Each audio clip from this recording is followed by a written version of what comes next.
The Jake Asman Show will begin shortly. Thanks to all these great Patreon members who help support the show. Get your super chats ready. Jake will be here in just a moment. If you love the New York Jets, this is the place to be.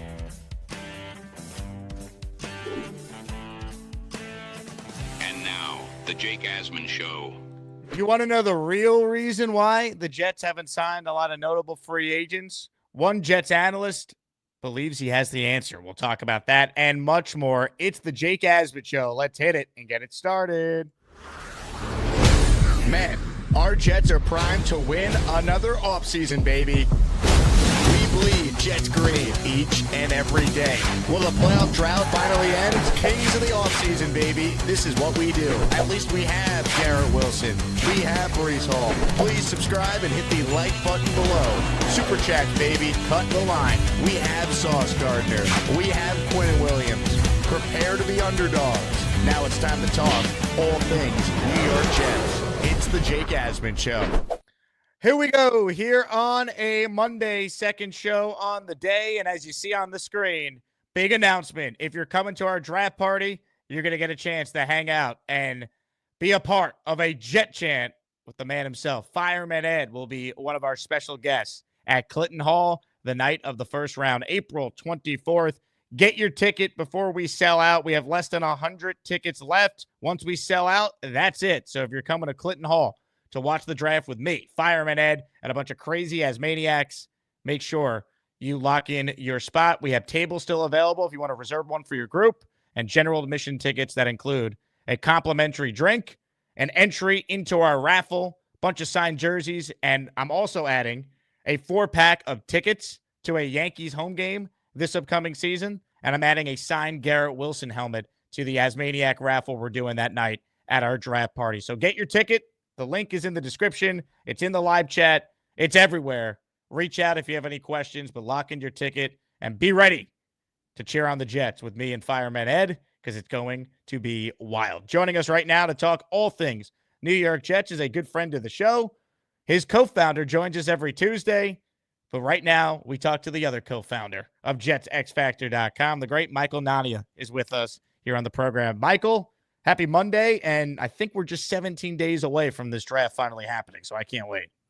Yeah, thanks for having me. Happy Monday. And these 17 days here, or maybe we're even a little bit into this period already, but it's always interesting, this portion of the draft season where you're kind of through all the legitimate events that affect things, the combine, the pro days, the workouts, the Senior Bowl. And now this is where the stocks start to fluctuate based on things that aren't really happening. It's just, people have more time to talk about it and think, and rumors get thrown around that aren't substantiated. So it's a very fascinating and wild time for a draft.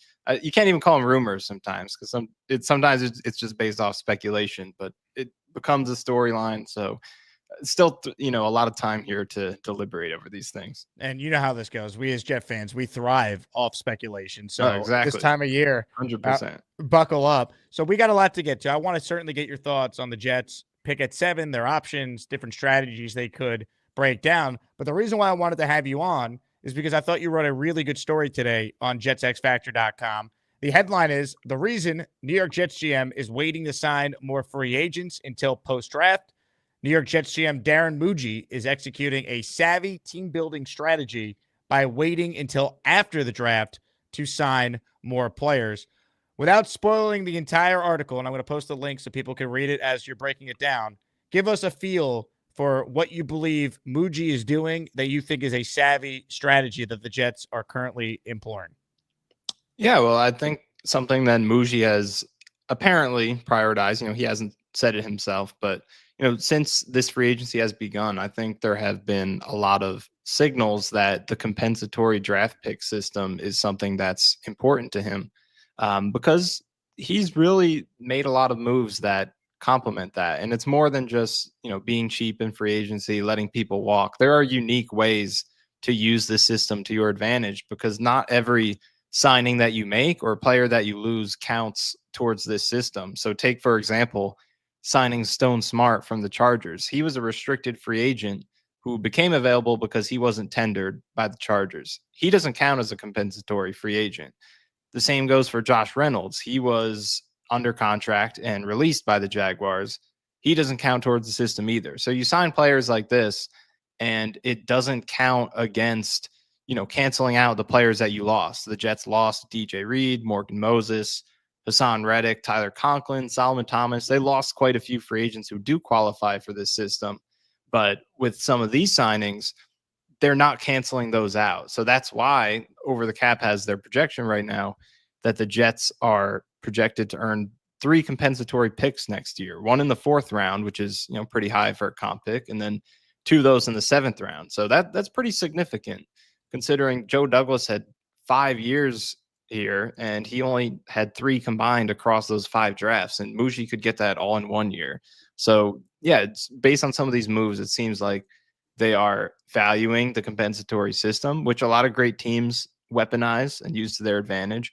But yeah, he did leave some holes in the starting lineup. Like, why didn't you get a better placeholder, right tackle, or even receiver, defensive tackle? There are some holes that maybe he could have filled, but another way you can kind of game the compensatory system is by waiting to sign free agents until after the draft, because once you get to 4 p.m. on the Monday after the draft, any free agent signed after that, even if they're a regular unrestricted free agent on an expiring contract, do not count towards the compensatory system. So I think once that first wave went by and they made some of the moves they wanted to make, they probably took a step back and figured, let's see how the draft plays out, understand what our greatest needs are after that, and let's attack it after the draft is over so we could keep our projected 3 comp picks and then make some moves without affecting that. So yeah, I do think that this part of the compensatory system in which post-draft signings don't affect your compensatory projection, I do think they're keeping that in mind because they have positioned themselves to get 3 picks next year. To me, the 7th round picks, like, that's a nothing burger, but the 4th round pick next year is significant because if you remember, they traded a 3rd in 2026, not Mougey and Glenn, but the previous regime, Joe Douglas and Saleh. They traded a 3rd in 2026 in the Hassan Reddick deal. So that'd be in next year's draft. You'd finally have to pay the piper there. Well, if you get a 4th round pick back, you basically negated what you gave up in that deal in the first place. So I think that is definitely part of their strategy to this point. You think they're looking at it from that perspective? Yeah, for sure. And there are some players who, who they could sign to fill some of these spots who might be valuable enough to affect that potential 4th round pick coming in. Like, even look at Nick Folk, for example. He has been an elite kicker the last 2 years. The Jets need a kicker. They can cut Greg Zuerlein and save a lot of cap space. But his last contract previous offseason was for $3.75 million, which is really high for a kicker. And he had another great season. So if you sign him for more than that, and you consider the Jets lost Conklin for $3 million, Thomas for $3 million, that might cancel out, one of those 7th round picks. Maybe it'll lower the value of the 4th round pick. Or if they sign a stopgap right tackle, say they don't address that in the 1st round or even 2nd, and you want to sign, a David Questenberry, bring George Fant back. These placeholder type starting tackles can get $5-6 million, and that could affect your 4th round pick as well. So to wait until after the draft and ensure you could hold on to these picks, I think is a smart thing to do. And yeah, the 7th round picks are, pretty much dirt. I mean, the 2 the Jets got, I believe, in the 23 draft were the last 2 picks of the entire draft. So it's not super value, but those are picks you can use in a draft day trade to try and move up or to trade for, take a swing on a veteran who's on the trade block. So yeah, there's still value to having them. But it's cool to see Mougey making savvy moves like this, because with Joe Douglas, and he did some good things, but there was a lot of kind of flair and flash to it and not as much valuation of some of these subtle things that I think a lot of the best teams in the league consistently take advantage of. When you look at your Ravens, your Eagles, the Patriots in their prime, they would maximize things like the compensatory draft system, finding subtle ways to gain value and build a roster in an efficient way, not just relying on, getting a bunch of splash signings and free agency. So it's good to see the Jets being economical and saving cap space, but it's also good to see them maximizing the compensatory system so far. So I want to ask you about free agents that you think they still could sign potentially after the draft. We'll get to that. But a couple quick announcements here. For those of you waiting for ASMANIAC Madness, buckle up because we are going to have the tip-off of Gary and Rickie NY in the Butter Region Elite Eight in just a bit. The winner will advance to our Final Four. Tomorrow on the show, we will have the Lane Train and Mr. Bonesy. But today, you see it on the screen now, the Butter Region. Rickie NY and Gary. Earlier today, congrats to Neil on defeating Peter Castro to win the Hood region. Neil and King Lowski will face off now in our first ever Final Four. That will be on my first show on Wednesday morning. So a quick update there in ASMANIAC Madness. The other PSA, we announced the winners of the ASMANIAC raffle this morning on the show, our 21st raffle. The only listener, or the only winner, I should say, that I have not been able to get in touch with is O-Rock Games. So if O-Rock Games is out there, or you see him in the chat, let him know to get in touch with me because he won a raffle prize. O-Rock, you won a signed Emerson Boozer authenticated helmet. So please reach out if you hear the sound of my voice. Our top two prizes for the upcoming ASMANIAC raffle, it features a signed Joe Namath Super Bowl III helmet and a signed Curtis Martin helmet. We're doing a theme this week of retired Jet numbers. So Namath and Martin start us off with our top two prizes. Gift the membership to be entered in the ASMANIAC raffle. As far as free agency goes, Michael, post-draft, and sure, some of this maybe we'll have a better idea after the draft when we see what the Jets do, but which veterans out there do you think would make sense for the Jets? Because I think even if they draft a wide receiver pretty early on day one or day two, I still feel like this room could use another legit veteran, whether that be maybe a Tyler Lockett or Amari Cooper. I just feel like they're a pass catcher short right now. Is there someone out there at that position that you're eyeing as well? Yeah, I think, going into free agency, some of these bigger names we maybe didn't consider because, why would Amari Cooper, Tyler Lockett sign with the Jets in a year where they're not competing? But I think as they've lasted into this next wave of free agency, and if we get through the draft and the Jets wide receiver depth chart doesn't look any or significantly different than it does right now, I think a guy like Keenan Allen, Amari Cooper, and you mentioned Lockett, like they could look at the situation as an opportunity to come in on a 1-year deal and be a featured part of the offense. And yeah, it's not the greatest situation for production with Justin Fields at quarterback and just uncertainty overall with the situation, but this could be a better opportunity for them to get snaps and get targets than some other they might find. It just comes down to, what they're looking for. Do they want to go compete or will they come here? But I think for the Jets, going after players like that makes a lot of sense because if the Jets don't get, like at number 7, if they don't draft Tyler Warren, Colston Loveland, or even McMillan, one of these pass catching targets, you're coming out of the draft and you're very thin in terms of pass catchers. You've Garrett Wilson and a whole lot of uncertainty, and it's just not going, no matter how optimistic you are about the run game, it's just not going to be a viable offense in terms of the passing game, and that's going to make it easier to stop the run. So they do need at least one more guy in there who can attract a lot of targets and allow Josh Reynolds to be complimentary, allow whatever tight end they draft to be complimentary, because at this point, you're going to have a lot of players who are going to be asked to do too much. So to get a guy like, the veterans we just mentioned, Keenan Allen, Cooper, Tyler Lockett, Robert Woods, you could throw in there, Tyler Boyd, one of these guys was just experienced and you could trust to be a receiver too, get 5-6 targets a game, I think would make a big difference for the ripple effect of the whole roster and just allowing everyone to be put in a more plausible position for their skill sets.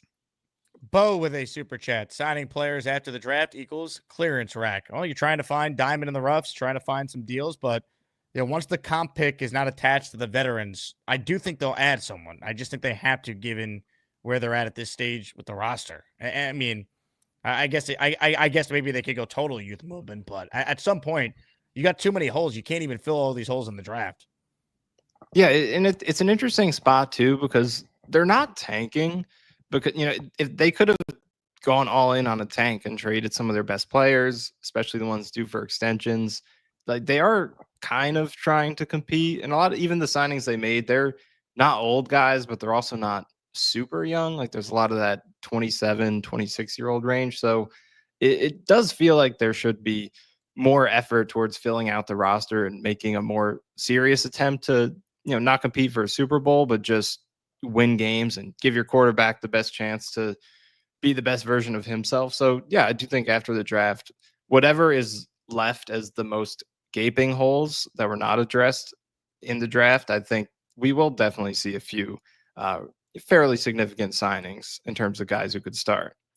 Comments, questions, super chats. We'll cut the line. Send in your super chats. If you have any draft question for Mike or any question about the state of the Jets, write it in and we'll bring it up on the screen. But folks, it is that time. An Elite Eight matchup where the winner will head to the Final Four. Who will be the third Asmaniac to reach the first ever Final Four in our Tournament of Champions? Today, it is the 2 seed Gary. It is the 4 seed Rickie NY. You know how this works. Your vote determines who wins, who advances. So right now, let's hand things over to the voice of Asmaniac Madness. Here is Jim Nance. It's time for Asmaniac Madness. Who will cut the nets down as the top Asmaniac for 2025?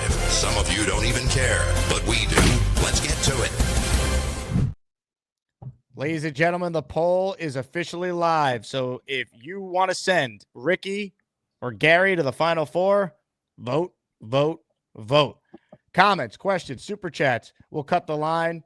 I wanted to get your thoughts on Breece Hall, Michael. There's been a lot of conversation about him the last few days. It got to a point where he even sent out that funny meme reacting to all the trade discussions. It's not even like reports. It's just speculation at this point. Where do you stand with Breece? Do you expect Breece Hall to be on the 2025 New York Jets? I think he will be, but the whole Ashton Genty thing, I think, is something you can't write off. And I'm not advocating for it because it's very enticing, but my brain has to come into play here and say running back at 7 is just not it. I don't care who it is. If it's Barry Sanders plus Jim Brown reincarnated, just combined, I don't care. Running back at 7 shouldn't be an option. But will the Jets do it? I think there are reasons to think they could, because if he does get there at 7, I think there's a pretty good chance he's going to be their highest rated overall player in a class that's not very top heavy, doesn't have a lot of blue chips. They're building with the mentality of being a run first team. And Breece Hall could be a good trade chip, and give you an opportunity to say, let's take this guy at number 7 because we know we could fall back on trading another running back and, get some compensation back. So I think it's a possibility that shouldn't be completely written off. But at the same time, I do think it's best for the Jets to just be smart about it, avoid the shiny object, and just take the opportunity that they have to beef up this offensive line and potentially build a unit that could be the anchor of this roster for years and years to come, and just make everything else so much easier once they have that starting 5 in place. So that's what I would lean towards doing personally. But I do also think that the Genty possibility, just because of how special he is, like when you look at the difference between him and even the other running backs who have gotten drafted high, how far ahead he is in stuff like yards after contact, forcing missed tackles. It's crazy how far ahead he is. So he is a really special player. And because of that, I can't write it off as something they might do. But I do think it would be wise for them to avoid that temptation. Well, here's to me my question, right? So you brought up Genty when I asked you about Breece. What if Right, yeah, they trade Breece, but they're not taking Genty? Let's say they take a different running back, or they take a different player at 7, whether it be Warren, whether it be Membu or Campbell, whatever. You name the player. What would they even get for Breece? And that's kind of been my point on why, I don't think it makes sense to trade him. Like, if I'm getting a 2nd-round pick, great, I'll entertain that. I think that'd be tremendous value. I don't think that offer exists coming off the year he had with him going into a contract year.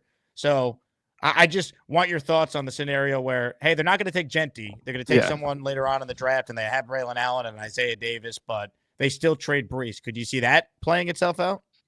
Yeah, it's just difficult because, like you said, you're trading him at a low point. If it was after 2023, maybe not that you would, because he was great, but maybe the value was different. But after this past year, declined efficiency, declined playmaking, more fumbles, went down in a lot of areas despite the situation around him being better than it was. It wasn't a great year by any means. So you are trading him at a low point. The positive is that he's young. It's a contract year. So, not a long term commitment for anyone who trades for him. But yeah, I think, like you said, second round pick, absolutely not. I would think the best you could hope for is maybe a third round pick. A team like Denver, you know, Connor Long had a great article about it. He brought up Denver as a trade, a good candidate for trading for Brees. They have a need at running back. They're a team that probably thinks they could go compete this year. The Mougey connection, maybe a team like that gets desperate and gives you a third round pick. But is that even worth it for the ceiling Brees Hall has shown? A guy who a year ago had the second most scrimmage yards at the position in an awful situation in 2023. That ceiling is still there, but he is coming off of a down year that was, very disappointing. I don't think he had the same breakaway speed. He wasn't as elusive or decisive hitting the hole. There were definitely some poor vision plays in terms of big holes that were missed.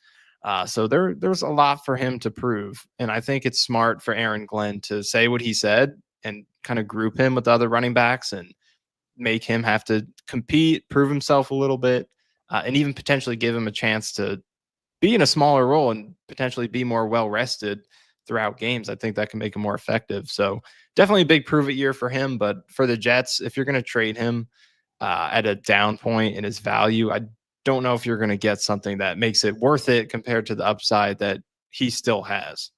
Comments, questions, super chats. Cut the line. Bo C is the first person a gift during today's show.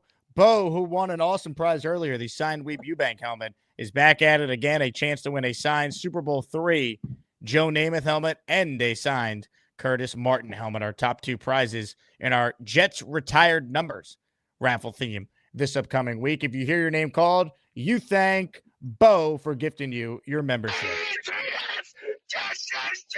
The following 10 listeners are Asmaniacs. I would tell you who they are when I can find them. Here we go. Christian Magnano, Sean Horton, NY Jets 48, Vicky L, Rich Lick, Mark C, Edwin Edgy Garcia, Douglas Welsh, Steve V, and Justin Flanagan, all receiving channel memberships from Bo. Quick update in Asmaniac Madness as we look at the scoreboard here. Looks like we could be set up for another close one early on. It is the 2-seed Gary leading Rickie NY 57-43, but it ain't over till Charles Gorman gets catfished around here, so plenty of time left in this matchup. Vote, vote, vote.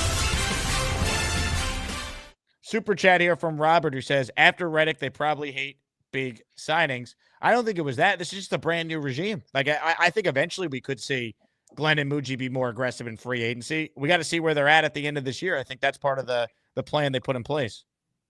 Yeah, I think it's a slate cleaning, and not necessarily in a way of let's trade everybody and start over, because they were left with a lot of good pieces. But at the same time, there is, like you mentioned earlier, there's a third round pick they're not going to have because of a trade from the previous regime. There's dead money being rolled over from win now moves. There's a lot of things that I think have left them in this position where the best approach to this offseason was to be smarter with the money and kind of leave themselves as much flexibility to improve in the future as they possibly can, even if that means taking a little bit more of a step back this year. So I think that was the motivation. What did you make of some of the comments that Aaron Glenn and Darren Mougey made this week about Justin Fields, saying that he could be Darnold and Mayfield with their respective teams? You had Glenn using the words breakout for Fields. He referenced how he hasn't really been given the opportunity to play quarterback, kind of throwing some shade at his previous coaches for that, it sounded like. Just your thoughts on Justin Fields and the expectation level for him as the Jets starter in 2025. Yeah, I mean, I do get the sense that they really do believe in him as much as you can for this type of quarterback. Like, obviously he's not the franchise quarterback yet or anything, but $30 million guaranteed was definitely more than I expected, or a lot of people were. And that is a vote of confidence, even if it's still low for quarterbacks. Like, that's not nothing. And so for them to say that, and even like Glenn has kind of promoted competition at a lot of positions. He even, talked about, or I think it was Mougey actually, who talked about Josh Myers pushing Joe Tippmann. So competition is a huge theme, but with Fields, they've kind of already, committed to him being the guy. And I know they said that, Tyrod would be on his heels or whatever, but, Fields is going to be the starter. So it does seem like they are committed and really believe in what he can do. And yeah, in terms of what Glenn said about him not being allowed to play quarterback, I think there's a lot of evidence for that. And you've had Andrew on the show a few times. I'm sure he's talked about it. He did a great article kind of breaking down plays that they should implement for him. But the Steelers last year kind of just brought him in and said, don't turn the ball over and check it down.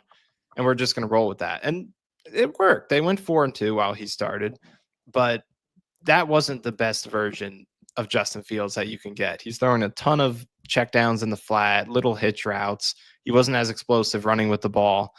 And he turned the ball over less, and that was good. But I think the Jets want to unleash him more and live or die with whatever that leads to. It could be 8 sacks, it could be 2 interceptions, but I think the Jets want to give him the chance to really be the best version of himself that could be, or that he could be. And even if that leads to some higher risk, higher reward type approach to the game, I think that's what they want to do. I don't know if it's going to work, but I can at least appreciate the fact that they didn't just waste our time with Marcus Mariota or Carson Wentz or Kirk Cousins. It's like at least Fields is a guy who's only 26, has flashed before, does have a very unique and elite skill set with the ability to run with the ball in his hands. Like other than Lamar, you could argue Fields is probably the second best quarterback in the NFL with the ball in his hands. So like that's not nothing. I just question: are the Jets going to be the right coaching staff to unlock this guy? That would completely flip every narrative about the Jets being quarterback hell on its axis if they could do that. It's why I think Tanner Engstrand, other than Aaron Glenn, is the most important coach on this team in 2025. Yeah, and I agree with you. I think that's really the main motive behind the signing. Is the alternative was to save some money, but you're going with a guy who, maybe has a higher floor than Fields or similar, but has no upside of being your franchise quarterback. But Fields was the one guy you could add, and this is potentially including the draft, considering they might not get a chance to draft one, or they would be reaching if they did. So potentially including the draft, he may have been your only opportunity, the only guy you could realistically add who has some chance of being your franchise quarterback. Now, how high is that chance? Is it 10%? Does it go any higher than that? I don't know, but it's something. And anything else they could have done was just going to be a complete punt of this year. So I think they said, let's pay up a little bit more and get a guy who has very workable tools. This is a new coaching staff. A lot of guys with great reputations, like you mentioned, Tanner Engstrand coming from a Lions offense that he played a part in making one of the best passing games in the league. And let's see what we could do with them. So I think it's definitely a good investment in the sense of we're in this bridge stage of our rebuild with the new regime. But while we're doing that, let's at least invest in something that has a semblance of a chance of giving us some reward in the end versus the alternative of just kind of biding time to that guy eventually coming. So we'll see what comes of it. Most likely, I don't think he's going to be the Jets franchise quarterback, but there is some chance of it. So I think that makes it worthwhile. The only issue I have with Fields so far is what the heck was he wearing to the facility today on the first day of OTAs? It looks like he's wearing like old slippers. I mean, I don't know what Justin Fields is doing here, but I'm expecting the team over at Jets X Factor to really dive in and break this down. That's my alley right there. Is the fashion. Like I don't think anyone cares what I say about football, but like when we would talk about uniforms on the podcast, that was the highlight of every episode that we did. So I'm gonna have to do a whole breakdown of that, I suppose. Oh man. All right. I'll let you go on this question. Pick at 7. Who do the New York Jets take? Or you could say, hey Jake, they're not making a pick at 7 because they're trading back. You tell me your hottest prediction for night 1 Jets NFL draft. My gut prediction is nothing hot. I would say it's Armin Membu is going to fall there and they'll take him. But if my gut says that maybe there's some sort of outcome here where Shedeur Sanders falls to 7 and the Jets don't take him, but this is their opportunity to trade down. Maybe the Saints have to outcompete the Steelers or some other team. I don't know what it is. It's just hard to project that sometimes, but I'm getting the sense that he's going to slip, and that could open up some doors for the Jets looking to trade down. So that's the thing I have my eye on. Outside of who's going to fall to the Jets for them to pick, I'm curious if Shador is going to get there, and could that open something up for the Jets in the trade down market. So I would say that's maybe the hottest prediction I could lay. You could read Michael's work at jetsxfactor.com. Check it out daily. His co-founder, the other co-founder, Robbie Sabo, will be on with us tomorrow morning in his weekly spot. Michael, you're the man. Appreciate you hopping on. Thanks so much for having me, Jake. Michael Nania from JetX with us there. Good stuff from him, and he's right about the comp pick stuff, and we'll see if post-draft maybe they add a player or two. I out of the receivers we talked about, I personally would really want Tyler Lockett on this team. That would be my preference. I think he still could play. I think he's a good fit for a quarterback like Fields. That's a guy I'd look at. Comments, questions, super chats. We'll cut the line. We're accepting more memberships for your chance to win the signed Curtis Martin helmet or the signed Joe Willie Super Bowl III helmet. So your chance to win. And if you missed the announcement at the start of the show, please get your draft tickets, baby. We've announced one of our special guests, Fireman Ed, will join us at Clinton Hall for our draft party. The Jet Chance will be flowing all night long. Ed will be there. He'll take pictures with fans. He'll hang out with us. He'll join the draft stream that I'm doing live from Clinton Hall. It's going to be a blast. So get your ticket and come party with me, Fireman Ed, and a bunch of other crazy ASMANIACs. Click the link in the description or the live chat and lock in your ticket. You click the link, you put your name and email on the right-hand side, and it takes you to the page where you purchase your ticket. All right. Comments, questions, super chats. They cut the line. This is an ASMANIAC super chat here from M123. Please explain why you trade Breeze for a 2. Well, I think a 2 would be great value for a running back on the last year of his deal. You have to at least consider it then. Jets have a lot of holes. They drafted 2 running backs last year. It's a loaded running back class.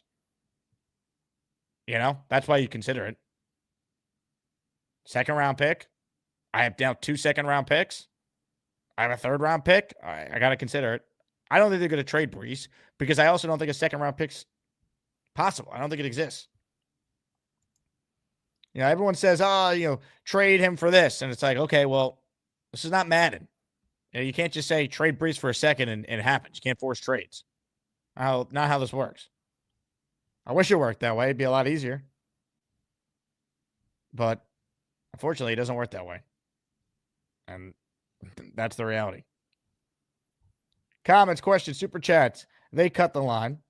This super chat, or this is not a super chat. This comment here is from Matthew Smith, who writes in, I rushed for 1,300 yards and 20 touchdowns with Brees and Madden. He'll be fine. Just shut the fuck up. I did not ask for the dumb opinion that came out of your ass, so shut the fuck up. Thank you very much, Matt. Incel Allen writes in, don't be surprised when the Jets draft an edge at 7. If they draft an edge at 7, shoot me into the stars at the draft party. God, that'd be terrible. The New York Jets select Shamar Stewart, defensive end, Texas A&M. See ya. Can't do it. Cannot do it. All right, hit the like button if you're just tuning in. Make sure you are subscribed to the channel. Appreciate all of you tuning in. Another day of content on this channel, and you never know what might happen. Right now, we think the Jets aren't going to take a quarterback. Robert super chats us and says, I'm still thinking it's Dart at 7. I don't think it's going to be Dart at 7 at all. That would be the ultimate smokescreen. They didn't send a ton of people to his pro day. They have said what they have said publicly now about Justin Fields. Fields got $30 million guaranteed. He essentially was told he's the starter. I don't see it. I'd be shocked. I really would be. If they love Dart and he's there at 42, I think it's a different combo. But I think based on where the draft wind seems to be blowing, Dart's going to go in the first round. So I would be personally shocked, Robert, if Jackson Dart was the Jet pick at 7. I mean, that'd be wild. All right, let's get to your calls. And ladies and gentlemen, right now in ASMANIAC Madness, Gary is up big, 57-43 over Rickie NY. The first word on the show today is from Rickie NY. Rickie, you have dominated everybody, but for the first time in this tournament, you're going to need a rally. Do you have it in you? Sure, of course I do. You know, again, I have nothing bad to say about Gary. You know, Gary's a good guy. It seems like everybody that I've gone up against, I like. You know, I just like to say thank you to all the Asmaniacs for getting me this far. I didn't think I would even be in the tournament. It's kind of a shock to have made it all this way. You know, I could try to rely on my OG status and say that I was here first, but that doesn't really matter. You know, the thing is, you know, I don't have a stick. You know, me, it's, you know, I try to add content, you know, not controversy, not conspiracies. It's just usually straight up football talk. And you know what? The way I look at it is, you know, even if I lose, I win, because when one door closes, another opportunity opens. You know, a while back, I was trying to link up on a big tour, on a Lincoln Park tour, and I didn't get it. But today I got my confirmation email. I'll be working at Welcome to Rockville, a big rock festival here in Daytona Beach next month. So one job didn't happen, but another one did. So it's all good. You know, all I have to say about my matchup is, you know, me and Gary, we're both from the South, you know, in the South rather. But you know what? Gary is 3D boxing. Me, I'm Rickie New York. I am all New York Jets all day, every day, period. That's all there is to it. And you know what? All I can say is, you know, I'm happy to be here, and it's time to smoke and debate. Ladies and gentlemen, there he is, the great Rickie NY. I'm Rickie New York, and I love to smoke. Florida State, I really love Florida State. Jordan Travis, you know it's from Florida State. At any rate, I call into smoke and debate. Florida State, I really love Florida State. At any rate, thanks for taking my call, Jake. Now that is a call for Rickie NY. Is it enough to mount a comeback? Rickie right now trails 54-46. He needs some smoking and debating to get back in this thing. He needs your vote. Joining us right now to make his case for your vote is... Chicken with pasta is worse than peanut butter with sandwich. Gary and special guest Vote for us. Vote for us. Wow, Gary, you're nervous if you're bringing Decker out on this call. This is my time done. You got to save Mo. You got to save Rivera for the 9th, right? I love it. I love it. Hey, you got to get to the Final Four, man. You got to cut down the nets. You cut down the net when you win your region. Right? Vote for us, yes. We're going to cut down the nets after this? Yeah. We're going to win the region? Yeah. Yeah. Vote for us. Fat dog, get over here, Yeah, fat fat dog, too. Come on, Fat Cannoli. dog. Come on, Cannoli. And Cannoli the dog is making an appearance. She's honestly, This is unbelievable. She ain't moving. How do you feel, Gary? Rickie's a great caller. Rickie's a great competitor. Hopefully this holds up for me. But Rickie, don't pull the I'm a Jets fan. What am I? I'm a 41-year-old Jet fan who suffered as much as anybody. I'm just as big a Jet fan as Rickie. You also chose the losing team.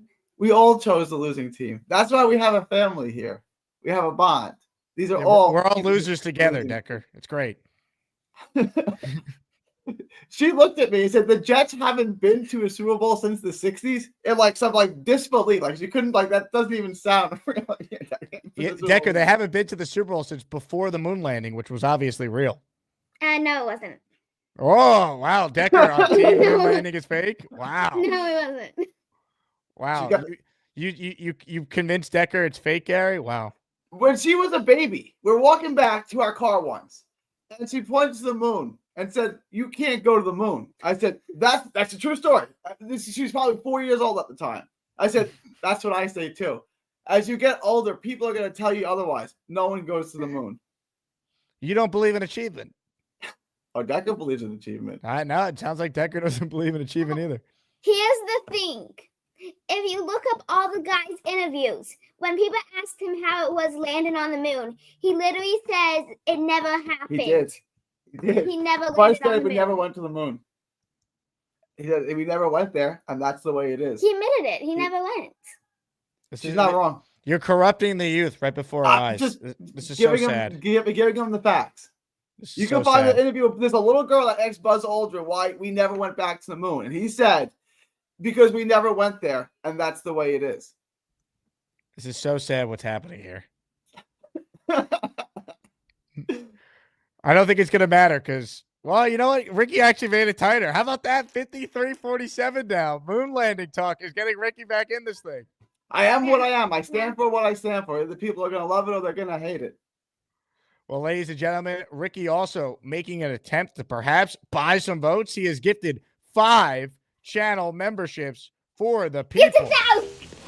Money, money, money, money, money, money. Get the 1,000. She's right, Gary. Get the 1,000. I'll Get take the 1,000 membership. Get the 1,000. I'm not going to buy an election, baby. I'm trying to go on vacation. We'll win the slowly. election on our merit, If baby. it was up to me, I'll give the 1,000, but he's saying no. Thank you, Decker. I appreciate your support of my channel. Yes. You're not supportive. I support Jake in many ways. I'm a member. I'm a Patreon. I've supported Jake in a number of ways. Yep. No, you provide great takes. You're a big time supporter. Great Gary. takes. I've been a member for well over a year. Can we talk about how Rickie's trying to bribe? Rickie's trying to bribe the voters? Yeah, but you wanted your dad to send 1,000 memberships. So you were willing to bribe too. He bribed. That's after he bribed. JJ has endorsed you, Gary. I don't know if that's good or bad. Vote for the GOAT. Vote my guy, Gary. Easy W. Final 4 next. I appreciate that. Yes. Yes. Yeah, I appreciate that. You vote for him, you vote for me. It's vote for us. It's a vote for us. Man. I mean, the Decker card, it feels like a cheat code. It kind of is. And Cannoli, too. Yeah.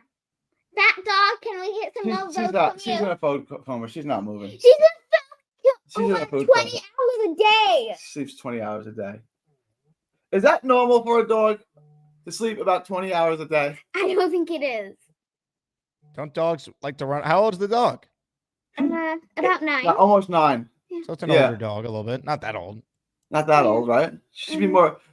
Jake said you should be more active, Cannoli. You just sit there and sleep. Barbarossa says, "Bring your nanny on, and I'll vote for you." Where's Morgan? She's at college right now. She'll come back in the summer in I think May 16th. There you go. She got the exact date. Your dad might need her to call in for the Final 4. Did you call in? I can text her. There you go. You can call her. Get some extra votes. There you go. Incredible. The panel, the chat loves Morgan. She was very popular. If you vote for us, we'll get Morgan on the show. Wow, now she's promising the nanny. Unbelievable. I'll tell you what, Gary, you're up right now 54-46, but you know how it works around here. It ain't over till Charles Norman gets catfish, so we still got plenty of time left. Tell them to vote for us one more time. Vote for us.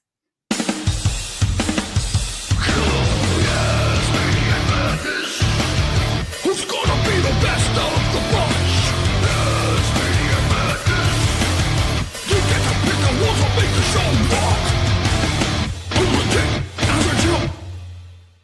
What a call there. Gary pulling out all the stops. But the nanny might be needed if it's Gary versus the lane train or Gary versus Bonesy in the Final 4. That assumes Rickie doesn't come back, which I think he could. I don't think it's over yet. I think a lot of people out there saw Decker say the moon landing's fake, and they were like, wow, this guy's a bad parent. I can't vote for him. And some might say, I love it, Gary. Depends how you view it. Rickie NY did give 5. He's in the raffle for 5. And these 5 listeners are now channel members. Ted Bundy, the Doodle Chicken, Sully, and Known. Also, Derek Blaney is a channel member as well. We need all the raffle entries we can get so we can make this one an epic Jet retirement retired number theme. Super Bowl III helmet from Joe Willie, our top prize. One of the more expensive items I've ever bought, but I think it's well worth it. And then the Curtis Martin signed helmet, our other top prize in the raffle. More prizes to be announced. Jersey Jet says that Gary feeds his dog too much butter, and that's why he's fat. We might be onto something there. It's a good take. Excellent take.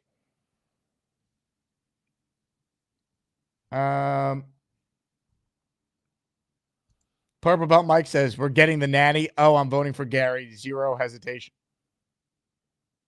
Decker promised the nanny if Gary wins. He might need the nanny to beat Bonesy or the Lane Train. That matchup will be on the first show tomorrow, by the way. I don't even know if Lane knows he's still in the tournament. But he keeps winning, which is great.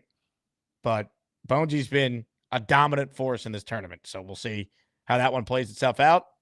And here's your I can't speak. Here's your first look at the Final Four matchup on the left side of the bracket. The winner of the Chicken Soup region, King Lowski, versus the winner of the Hood region, Neil. Get ready. That will be Wednesday morning. Wednesday afternoon will be our second Final Four matchup, and then Thursday afternoon will be our national title game. Get ready. It's happening. Incel Allen says, if Gary wins this tournament, this country is cooked. Well, I mean, one could argue we might be there already. Bonesy writes in, this Asmaniac party is going to be wild. Over under 75.5 bro hugs given. Over. We got 250 Asmaniacs that are going to be there. It's going to be crazy. Get your ticket before we sell out. Once we sell out, it's a fire hazard and you can't come in. Clinton Hall, 16 West, 36th Street. General admission ticket still available. Includes automatic raffle entry and a complimentary drink. You can take a picture with Fireman Ed. We'll be leading the Jet chant all night long, baby. Just click that link in the description. Ladies and gentlemen, more of your calls right now. Let's hear from Rob, the Jet fan. And Rob, I want to know, on the first matchup today, two of the OGs went head-to-head. Who did you vote for, Neil or Peter Castro? I love both of them, Neil. I mean, Jake, excuse me. I love both of them. They're my two Goombas. It was really hard to pick against any of them, but I do know Neil longer than I know Peter. So, and then Neil kind of said, you kind of texted me, you better be voting for me. So I didn't have a choice. When Goomba talks, you got to listen. But Neil, I love you too, buddy. But Peter, you're a good guy. Both of the guys, I love both of the guys. Whoever advanced, I would have probably been rooting for. But I did vote for Neil. I must admit, I voted for Neil.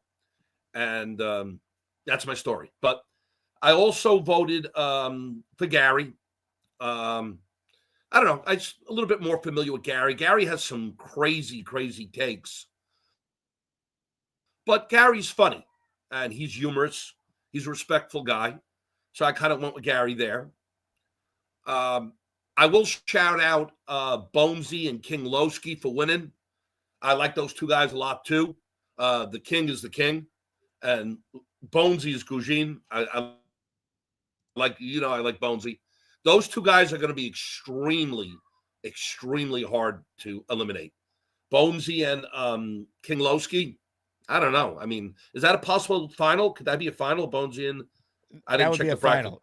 Yep, because that could be Lowski's on the left side of the bracket. Bonesy's on the right. He has to beat Lane to get to the Final Four, and then Bonesy would play the winner of this Gary-Rickie matchup. So that could happen then. It could happen, yeah. That could be a finals matchup, absolutely. Now, Neil could be King Lowski, though, and it could be Bonesy versus Neil. No, Neil could, absolutely. They already met in the shoe store challenge. Could they meet in the final of Neil's very formidable. Yeah. I mean, Neil is going to be tough out, too. I mean, all these guys, I mean, these matchups at the end, Neil, Jake, were perfect because look how this is panning out right now. I mean, this is all these matchups, the way they're hitting are are fantastic. So, in retrospect, the committee did do a good job. I mean, like, there was a couple of ones here and there, but I mean, to the large, I mean, it was a good job. It was a good job because this is getting very exciting to the end. Just wanted to say a couple of things. You had a couple of people who went to Italy and they called in, right? You had Snowball and you had JJ call in from Italy, right? To the show, correct? Jay Graves as well. Well, I'm going to be called. Oh, okay. I'm going to be calling in from Italy too. I didn't know if I told you. When are you going to Italy? That's awesome. May 17th, Jake, I'll be at Amalfi Coast. A shout out to my niece, Tiffany and Dylan. They get married there in Amalfi Coast. And I'm going to try to call in from there, from Italy, and maybe from the wedding if I have reception. If not, I'll call you from my hotel in the Amalfi Coast. But I figured just keep up the international flair and flavor. It's nice for the Jake Asman show, and obviously, promote Jake Asman show, worldwide. We got to get the spread so your 40,000 turns into 100,000, right? That's the goal. I love it, Rob. Great call. That's awesome. Congrats to I think you said your niece. Congrats to your niece on that. Comments, questions, super chats. We'll cut the line. Nick Shine wrote in, I believe Bonesy is the only one who picked himself to win the tournament. He can win the tournament and the tournament challenge. Is that right? Wow. By the way, the top prizes for whoever filled out a bracket, if you're still in it, I was going through them today. We're giving away a signed Sauce jersey, a signed Jermaine Johnson jersey, and a signed Wayne Corbett jersey for the top 3 finishers in ASMANIAC Madness. Plus, if the ASMANIAC winner is going to the draft party, I will comp their ticket to the event. And you're going to get the best of the best trophy, named after the late, great Keith Best. And if you're coming to the draft party, I will bring the trophy to the draft party. If, Bonesy, for example, I know he is coming to the party. If he wins, I'll bring the trophy that night. We'll do a trophy presentation. Darth Crypto is in the ASMANIAC raffle for 5. It's the ASMANIAC membership raffle. For every membership gifted, you receive 1 ticket entered in the raffle to win epic prizes. Javon, Jet Up, Joshua Raw, Johnny Ace, and Raw Power, all receiving channel memberships. Rickie NY says, Gary, it's not over. You're going to have to go all 9 rounds with me. Rickie NY didn't hear no bell, baby.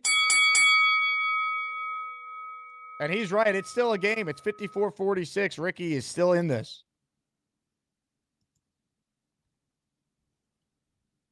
He is still in this, baby. Indy Jets will be at our draft party. He's up next on the show. What's up, Indy? Hey, Jake. Back on a Jets topic here. You were talking about trading Breece Hall. You were absolutely right. There's not a second round. Nobody's going to give up a second. There's not 31 other teams in the NFL, and it would make no sense to give up a second round pick. I wouldn't do it. Why would you give up a second round pick and then have to pay the guy, right? I don't even know if a third round pick would be would be out there. I think the best you're probably going to get is probably a 4th at best. Now, that doesn't fit into what would you give up? Would you give up for a 4th? I would not do it for a 4th. And look, I don't think any team's going to give up a second. You're right. You can't rule it out though. I mean, no one thought Luka Doncic was going to be traded, or Jamal Adams, to use a Jet example, was going to go for 2 1s and a third. You never know. I guess there's probably there's always that one dumb NFL team that does things. I just don't see it. Makes no sense. If we were in need of a running back, would you trade a 2nd or 3rd round pick for Breece Hall and then have to pay him? I don't think even the Jets wouldn't do that. I don't think. I mean, you could draft a running back in this year's class. Yeah, I don't think they're gonna get a second for Breece. I think it's a moot point. And I don't think they're gonna get a third. I don't even think we would. Why would you give up a third when you could draft a decent running back and have him at least on a 4-year rookie contract over having to pay Breece big money? It just doesn't make sense. I don't think there's this Breece trading Breece Hall is. I think it's just smoke. I don't believe it. There's much merit to it at all. Yeah, I don't think I don't think it makes sense. They're trying to run the crap out of the football and be competitive this year. They would be getting rid of their second best dynamic weapon. Like, see Yeah. what it looks like with a real coaching staff, hopefully.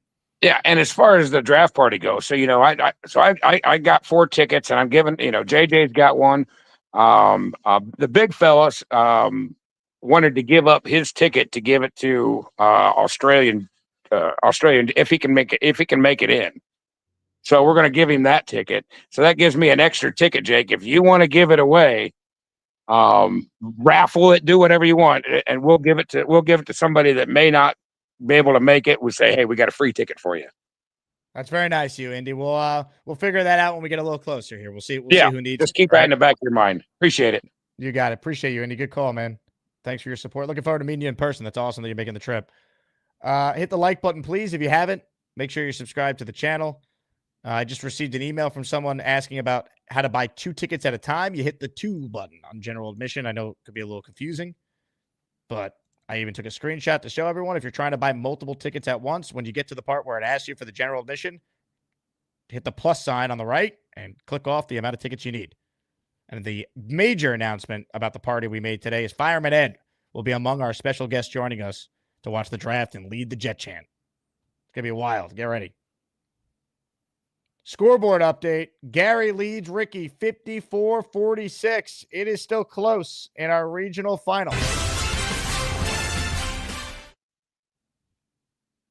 Kyle Clifton is up next on our show today. Hello, Kyle. I noticed Rob was in your house, so you went over by the brick wall. I might have to invest in some new green screen backgrounds. But based on what Nania was saying before, I think 2 of the players that they might be looking at once the draft is over would be Amari Cooper and Mo Alley Cox, depending on how the draft falls. I think those would be guys that we might want to bring in that might be of some use to us. Veterans with something that might be left in the tank. And that, at this point, probably not going to cost us much. I mean, we have things other than money to offer someone like Cooper. It's a starting role, probably. Depending on how the draft does fall. I'm looking forward to the draft party. I did purchase another ticket today for a friend. So, Eddie Spaghetti will be there. I'm very excited. That is correct. That's our old stomping ground. We used to live downtown, across town on the east side, but it's exciting, to get together with all these people that we interact with on a daily basis and watch something that we have such a common passion for. Well, you want to hear something cool? So yesterday I went on the Next Gen Jets podcast. I was their first ever guest. That's the show with the 3 young Jet fans who watch. Connor Long, of course. And by the way, shout out to Connor. Had Greeny on his show today. Did a great job with the interview. But Jack and Chris G and Connor, they started a podcast together, right? So I went on with them, and they had never met in person before, but all 3 of them will meet for the first time at the draft party, which is so cool. And they all met through watching the show. Like, they didn't know each other until they started watching the show. So they get a chance to meet in person at this party, which is awesome. That's terrific, especially when they're that age. It's a good way to kind of cultivate relationships and learn how to treat people and stuff like that. That's great. I appreciate your time, Jake. Kyle, great job. Yeah, how about that? Chris, Connor, and Jack will meet for the first time in person at the draft party. And I told them we're going to have plenty of apple juice. We're going to have plenty of cranberry juice, grape juice. I might even make sure that they serve Lunchables for them. We'll have a kids' table. I can't wait. It's going to be wild.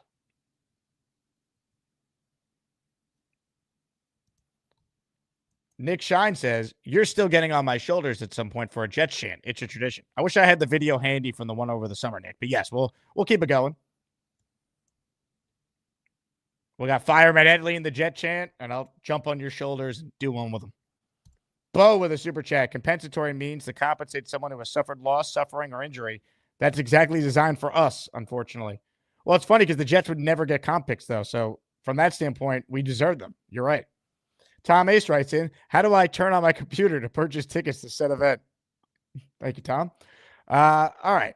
Let's set the stage to this next one here. Folks, if there's kids around, tell them to cover their ears. This is your warning in advance. Earlier, JJ sent in a diss track. However, it was a diss track that used copyright music. So I wasn't able to play it. JJ continues his feud with Gator and Jets Johnny. So, to be fair to JJ, he has sent in a revised version of a diss track. We pre-screened it to make sure that YouTube won't flag it. And now I present to you the latest JJ diss track aimed at Gator and Jets Johnny, who have made several diss tracks targeting him. He's back! Come on, man. Y'all did it to yourself. I don't know why y'all keep playing with me. I have all day for this. Gator and Johnny sitting in the tree. S-E-X-I-N-G. Gator and Johnny sitting in the tree. S-E-X-I-N-G. Come on, Johnny. Man, you need to stop it. Freaky ass boy, I'ma call you Johnny Exotic and Gator. You still fat, you still a bum. Tell me when's the last time you went for a run? Y'all both weird, y'all both weird, y'all both queers, y'all both weird, y'all both scared, y'all both queers, y'all both weird, y'all both scared, y'all both queers, y'all both weird, y'all both scared, y'all both queer. And we can never be rivals. Anytime you rap, we need subtitles. Yeah, we can never be rivals. Every time you rap, we need subtitles. That's cause we can't understand anything you say, Just Johnny. Haha, bum. Wow. Strong. JJ joins us now. You felt good about that one? I hope it made somebody laugh. Can you see me? You're frozen again. Why don't you learn how to use a computer? You know what it is? It's not me. It's StreamYard. I think it's you. How about now? Nope. Wait. There we go. Wait for it. Can you see me? I'm good. There you go. All right. I hope I made you guys laugh, man. That's what I'm doing it for. It's all comedy with me. These guys keep talking about butt stuff because they're the booty bandits, the butt brothers. But somebody just said, "Where's my cat?" Dave Brigger. There she is. Look. Say hi to Dave Brigger. Say hi to Grandpa Brigger. Oh God. All right. But anyways, yeah, I just want to make you guys laugh. So if you laughed, great. If you didn't think it was funny, sorry. They're gonna probably respond with some more booty bandit jokes because that's what the booty butt brothers do. But anyways, I didn't call in for that though. What I actually called real quick, I have breaking news here. You ready for this? Yeah. A response from Jets Johnny. Yo. Yeah, man. Jets Johnny back on the beat, boy. JJ talking kinda spicy. Pause, ain't worried about JJ, but he worried about me. Thought I ended the clip, but I'm jacking for beats. Talking all that trash with so much stuff up in his ass. It's like a thrift store down below in his booty hole. There's a special spot, only beats breaking no. It's where he dines out after all the Jake show. Get a sticky receipt from his drive-through booty hole retreat. They found a toy car last week in his Jeep. Mismatches out, ain't those toys soldier too. JJ puts things in his butt, that's what he like to do. JJ glued his nuts to his butt, say what? JJ glued his nuts to his butt, say what? Said JJ glued his nuts to his butt, say what? Allen and Gary too? That's why they on their asshole gauntlet, cause they like to put stuff in their butt, say what? They like to put stuff in their butt, say what? JJ Allen and Gary too. That's why they on the asshole gauntlet, that's what they like to do. Put stuff in their butt, say what? I feel like, and maybe this is a crazy thought, but I feel like all he did was just do what I did.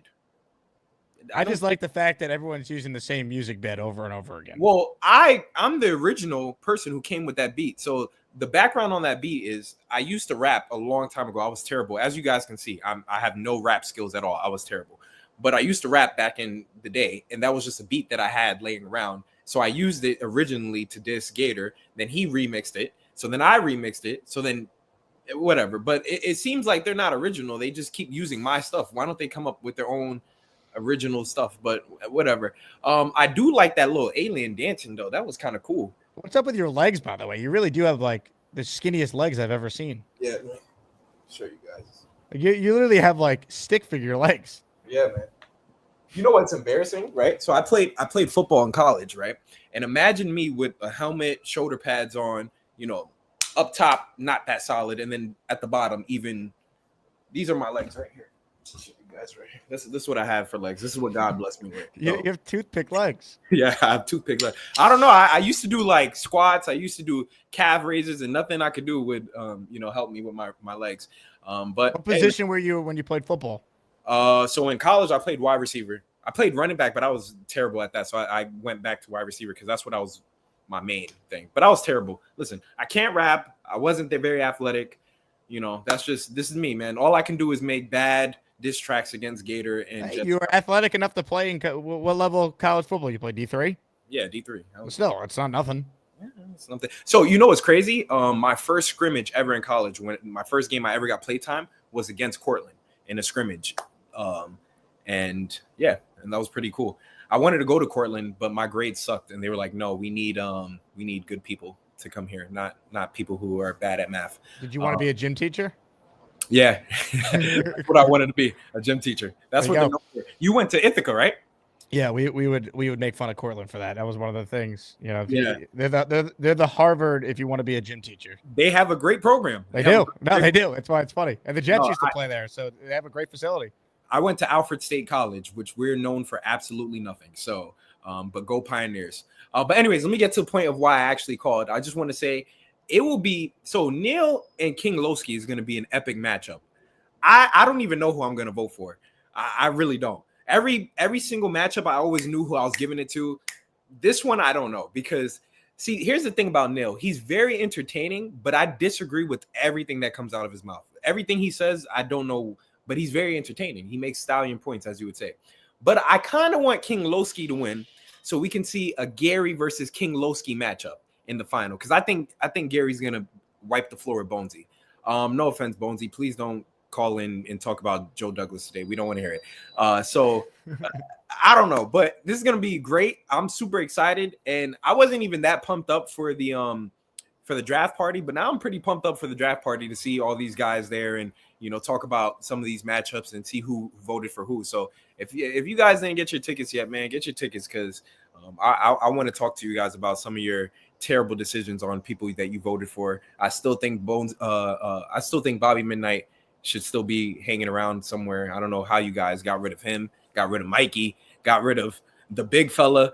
I mean, it's been some crazy upsets in my opinion. So this is going to be exciting, Jake. And then last thing, I don't know how you feel about it, but I actually do think that Aaron Glenn is all in this year. Like he wants to win this year. I don't think it's a rebuild for him. I think he's looking at this team and he thinks he can make some damage in the playoffs. I don't necessarily think he thinks we're a Super Bowl team, but I think he thinks we can make it to the wild card and make it possibly to the divisional round and build off of that by the way he's just been talking. And I'm not trying to, beat a dead horse with the Robert Saleh thing, but do you feel like there's a clear difference the way Aaron Glenn speaks versus the way Robert Saleh used to speak? 100%, but that doesn't mean he's a better coach. That doesn't mean he's a good coach, Yeah, but I mean, hey, listen, it building blocks. So I get it. You're talking about the divisional round. I think the goal for the Jets is to have a winning season. They could get into the playoffs, great. I think they're trying to change the culture. The way to do that is to win games. You go 9-8 like the Lions did at the end of year 2 in their rebuild. You could sell this fan base on some real optimism. That, to me, should be the goal. This team's further along than where the Lions were when Glenn first got there because that team didn't have as much talent as this Jets team did. This team the Jets, despite the 5-win season, they were not a 5-win team. They should have won way more than just 5 games.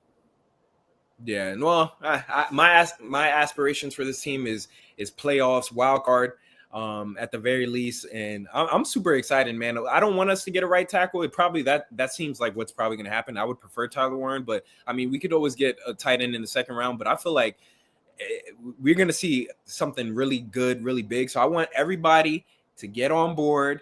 Let's go Jets. My Mets are doing really well.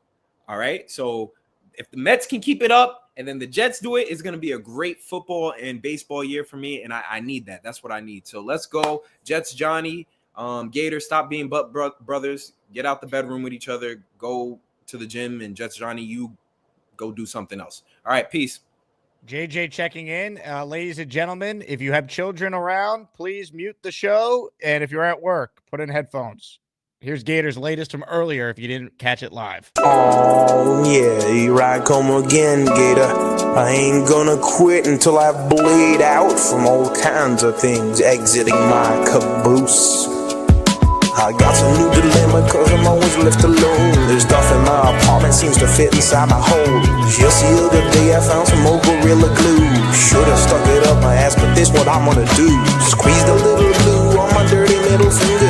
Wiped it on my nuts, you know it made me feel like giddy. Let go of my sock and felt it sticking to my butt pipe. Shit, that bitch is stuck and now I'm sitting here screaming. I glued my balls to my butthole again.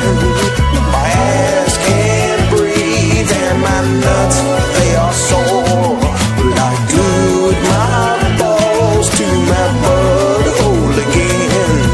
My ass can't breathe and my nuts, they are sore. Damn, I've been here before. I'll be back again. It's not my first rodeo. At least I'm not pulling a bowling pin out like last week. Not sure I'm gonna have time for another diss track against Gator. Gonna take me a while to fix this mess and let this sucker heal. Asmaniacs must think I'm obsessed with my ass. I glued my balls to my butthole again. My ass can't breathe and my nuts, they are sore. I glued my balls to my butthole again. My ass can't breathe and my nuts, they are so damn sore. JJ out. Gotta get this thing fixed. Amazing. This show really does a lot. It's impossible to describe to people that don't watch. The latest there from Gator. That was on the first show. We played you JJ's diss that he made this afternoon and Jets Johnny. Just every day, the three of them just keep coming up with more. And I'll keep playing them. Can we keep them under a minute, though? That's my one request going forward. More of your calls right now. Ladies and gentlemen, let's check in with one of the greats. Thunderlips is on the line. What's up, Thunderlips? What's up, man? That was the first time that I didn't watch the first show today, so that was the first time I watched Gators "My Asshole Can't Breathe" song. This shit is hilarious. JJ, you can't even. I mean, don't even come back with that. This shit is like, the shit was hilarious. There's a lot of ass play going on today on the show. I see. Yeah, there's been too much butt talk. It's been a weird one.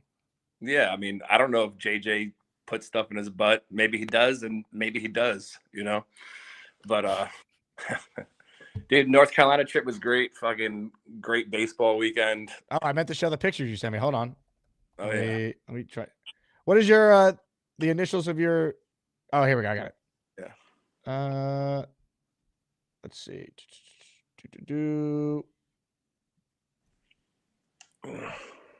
This trip went well. Oh yeah, dude. They were they won one and tied one in seeding. They were third seed for Sunday. And then the third baseman decided to shit his pants and commit like 3 errors in one inning. So we blew a lead and lost. But it was, I mean, you want the team to win, but you also want your own kid to do good. So I'm definitely with stat tracking my son and stuff like that. He's first on the team now in hits and average and shit like that. So it's awesome. Here's Thunderlips with his son. Thunderlips repping the Asmaniac shirt and the Jet hat. Love it. You know what's funny is like so many people when you're not in New York, if you wear Jets gear, they love to talk shit, but they'll come up to you and be like, "Oh, dude, you're a Jets fan," and I want to be like, "No, I'm a fucking Dolphins fan. That's why I'm wearing a Jets hat." Like that's always like the first thing they say, and then they start talking shit. You know? Do you call your son Little Lips? No, I call my wife that. No, I'm just kidding. Oh, hey now.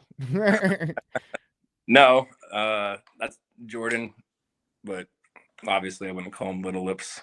Oh, that's what someone said. Yep. Yeah, and I voted for Rickie today just because I wanted to see him win the whole thing. I love Gary and shit too, but I thought it'd be cool to let him get that Jermaine Johnson card and shit like that. I thought it'd be fucking Florida State, you know? Florida State, smoking debate. It's Rickie NY, yeah. baby. All right. Well, just calling in to check in. Gonna let you guys go. Lips, killing me. Say hi to your wife for us. We know she's a big fan of the show. No, we're gonna finish as as Bobby says, we're gonna watch fucking White Locust. Have fun. The finale was I was a little underwhelmed, to be honest. But I won't talk about it yet because I don't want to spoil it for those. Give people some time. But I have many thoughts. Many thoughts on it. You know this guy always has thoughts when we go to him. Well thought out, good perspective on things. And that's why we're going to him next on the show. Holy crap, here comes Beastbreaker 666. Why don't you get your fat ass on a treadmill and go the distance with me? Is that Bobby Midnight? I'm not into politics, and I already told you that. I might be big, but I'm going to be bad enough to put you out. Beastbreaker always has some salient points. We're not trading Brees Hall. Rule 1, no deal there. We need a tight end. We need a wide receiver. We need 2 big boys and a few corners and 1 good kicker. Zerline has to be let go. I'm sorry, gotta go. Even Neil would say it. Gary has said it. We've all said it. The man's gotta go. He's a bum. Michael Clemens, I'd fire him on the spot and tell him, here, go get a job at McDonald's. You can flip hamburgers and chicken and fish and all the other crazy crapola. The JJ video. What do you think? A little weird. It was a little weird. Felt weird listening to that song. A little weird. Who'd you vote for? I like his rap. I like his rap. He's got that touch. He's got that DMX, Nas, and Master P touch. That's masterpiece there. That's work. See, JJ's got to learn from that, man. It's called, dude, learn from the old school, bro, not the new school. If you want to learn from the old school, go to Nas, go to Master P, go to the best, man. Learn from the best. Learn from your elders before learning from this new generation. You know, take examples, man. The new generation of today is not up to standard par. Hey, Beast, JJ just wrote in. He says, Beast Butterbean lookalike, do a jumping jack. Give him a jumping jack. JJ, I'm going to give you something like this, boy. I'm going to show you something that's called take it from the line. Whoop. Oh, yeah, baby. Yeah. Ah. Ah. Ooh. Ooh, boy. I like to see you fly in the air with that combo. Hey, Beast. You keep mentioning my name, and I was trying to give you the benefit of the doubt, but you keep mentioning my name. Look at you. Dude. You look like the Pillsbury Doughboy. Kid, I ain't no Pillsbury Doughboy. Yo, G. Yo.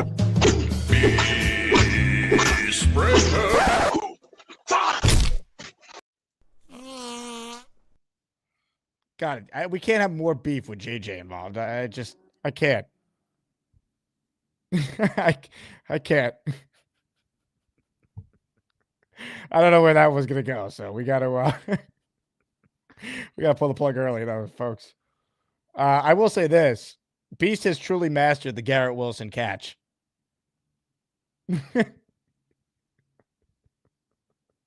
Shout out to Roseanne, who writes in, I tune in when Beast is diving on his mattress. Day officially made. You know, it's always funny when people come up to me and they talk about this show. It's like, depending on when you tune into a show, you're getting a different kind of show. If you get the beginning, you're getting pretty much all Jets talk.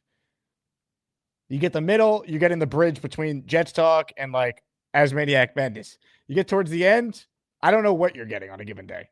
You're getting, I believe, an entertaining show, which is how I'm able to do this year round, despite the Jets being one of the biggest jokes in professional sports. But, man. If you're watching live right now, hit the like button. We could use some more memberships. For those of you who missed it, we gave away our 6 prizes on the first show today. Now we're on to ASMANIAC raffle number 22. Signed Joe Namath helmet. Signed Curtis Martin helmet. And the Namath helmet's the first we've ever given out like this. Super Bowl 3 helmet. It says the score. Jets 16, Colts 7. Has the Super Bowl logo. It comes with a display case as well. So you get the full thing you see on the screen there. Also, I want to give a congratulations to Purple Belt Mike. Him and Gator went into the lab together behind the scenes. And Mike, apparently, I was told, selected this to be his official channel emoji. So if you go in the chat right now, if you're a channel member, you'll see PBM has his own emoji, baby. Now, we are working on more emojis. We showed you the Charles Gorman catfish emoji earlier from Joe Mike. Gator took that idea and then created this. So, our next emoji in honor of Charles Gorman being catfished will be the Gorman catfish emoji. We need about 30 memberships for this to be added. So get ready. Gift away if you want it. Ladies and gentlemen, more of your calls right now. Hold on. Uno Jets just gifted 5. Uno, you're the man. Would you silence or should I do one of these? Uno unleashing memberships like Beast Breaker unleashes wet farts. Jacob Benuelos, Simple Eats, Wild Stallions, Bronx Born 9. Oh, all receiving memberships. DKL receiving a membership. All right. I missed the super chat earlier. I apologize. Johnny Boy says, happy birthday to Bethpage Chris. J-Quest in the house. Happy birthday to the great Bethpage Chris, who I've met at multiple Jet games and meetups. Great guy. Bethpage Chris on his birthday is actually gifting a membership for others. Bethpage Chris, I got quite the surprise for you. Ladies and gentlemen, joining us right now to sing happy birthday to Bethpage Chris is Bobby Gotti. Hello, Bobby. Hi. After this, I sing to him. I want to tell you a few things, okay? Okay, go ahead. Okay, let's sing. Okay, Bethpage Chris, this is for you, my friend. I love you too. I love Jake Quest. Happy birthday to you. Happy birthday to you. Happy birthday, Bethpage Chris. Happy birthday to you. And I hope you have a good one at the train place you work at. How was that? Great. Have you ever done a birthday performance when you ended it and didn't say, how's that? You need instant gratification right away? Oh, I just wanted to know if Chris, I see. Chris liked that song. I don't know if he liked it or not. No, I thought it was great. Oh, so yeah. You like the new hat I sent you? Yes, I love it too. I think it fits you well. Yeah. Yeah, much good. I sent you and your brother the Super Bowl III ring that you won, and I included some surprise items in there. So make sure you guys share everything I sent. All right. No, I'm gonna give Michael the ring. That's his. No. The ring is Michael's, but everything else in there is for you two to split. All right. Okay, thank you. We appreciate that. Do you see he had his light in his room? Beast Breaker. Yeah, the shades up. You know, you can see the Beast had his shades up. Yeah, didn't you see in the background? It did look a little lighter in there. Yeah. Yeah, well, yeah. Before the first show, he was dark. And he had the shades. It's still kind of dark in his room, though. I mean, look. We could see the sun coming in from. How you doing, Bobby? How you doing today? Hi. Sorry about the mess. See? We're trying to. See, you can see the. And then do you hear this news? Do you ever watch Dennis the Menace? I have not watched that show, no. He died yesterday. It's R.I.P. That was he was a good actor too. And it was a good movie. Show. I mean, it was made in the movie. This is what you had to tell me about? No, and then also the Yankees lost too. I have the game on in front of me. I see. Yeah, 6-1, man. That was a 6-2, I mean. But they play 1 o'clock tomorrow, so let's see. Do you know who pitches tomorrow? You know who pitches? Who pitches? I don't know. It makes New York, you know. I haven't got down the, what's that called? I'll tell you what, I'll let Bobby give us the sports report if I could get this segment sponsored. So anyone out there who has a brand or business who wants the Bobby Midnight Random Sports Thoughts sponsored, I'll do it. But until then, I can't keep doing the Bobby Midnight random analysis on things. Okay, I'm sorry. I'm very sorry for that. I have a show to do, Bob. This is not your show where we just sit around and play with our thumbs. Oh, yeah, like this. Yeah. Okay, I'm sorry. No, it's okay. I just Forgive me. I'm just very busy. Yeah, I know you're very busy. Carrasco's pitching for the Yankees tomorrow against Scuba. So Scuba. Yeah, hopefully be good at that. Okay, well, I'll see you later. That's all you have got? a great day. Yeah, I hope you have a good dinner. You too. What do you have Okay. for dinner? Already beef, butter, and a little. Butter. Did you vote for Gary, by the way? Who'd you vote for? Who was it? Gary against who? Gary versus Rickie. I took Gary. Yeah, I feel like you have to take Gary. Gary's had your back the whole time. Yeah, I took Gary. I love Rickie too. I like Gary. Yeah, Gary. Who's winning anyway? You have to pull up. Gary's up 10 right now, 55-45. Ooh, wow. That could have been an upset too, right? Rickie's been. been on a streak. He beat Rickie's my been brother. He did. He beat my brother. And JJ, thank you for the nice comments you said about me and my brother. That was very nice of you. I always like JJ. He's funny. All right, so you enjoy your dinner, and then we'll talk to you tomorrow. Michael can't wait to talk to Robbie Sabo tomorrow. Oh, yeah. Get He ready. wants to talk. Can you have him talk to him, please? Only if you have your hat off when you call in tomorrow, so we could say that you two are twins. Oh, so okay, so you want me to? Yeah, tuck have your my hair up? slicked back like your Sabo, all right? All right, because we're gonna be over at Michael's house. We're gonna get him a webcam tomorrow. It's his day off tomorrow, so Can't we'll wait. get that webcam, put it up on top of his screen, and then we should see him, and he'd be in better. You know, you would see him. It won't be bad. Can't wait.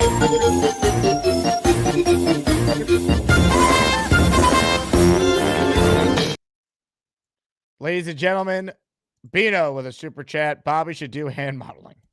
Thank you, Bino.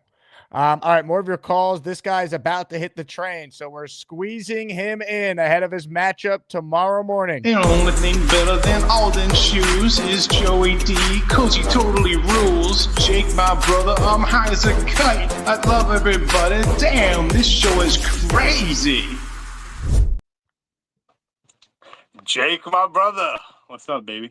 Bonesy, how we feeling, man? I mean, you got a matchup against the Lane Train for a spot in the Final Four tomorrow morning. Crazy, man. Lane Train is full force, nothing to mess with. You really can't mess with Lane Train, so it's going to be a great battle. I hope he calls in so we can so I get to talk to him, because it's always fun talking to Lane. We never know what's coming. He's always hitting us with surprises. But I'm excited, man. This tournament is winding down, and I'm just glad that I'm here, and it's been fun, especially with look at what we're doing right now. We're having battles. I mean, JJ coming at people.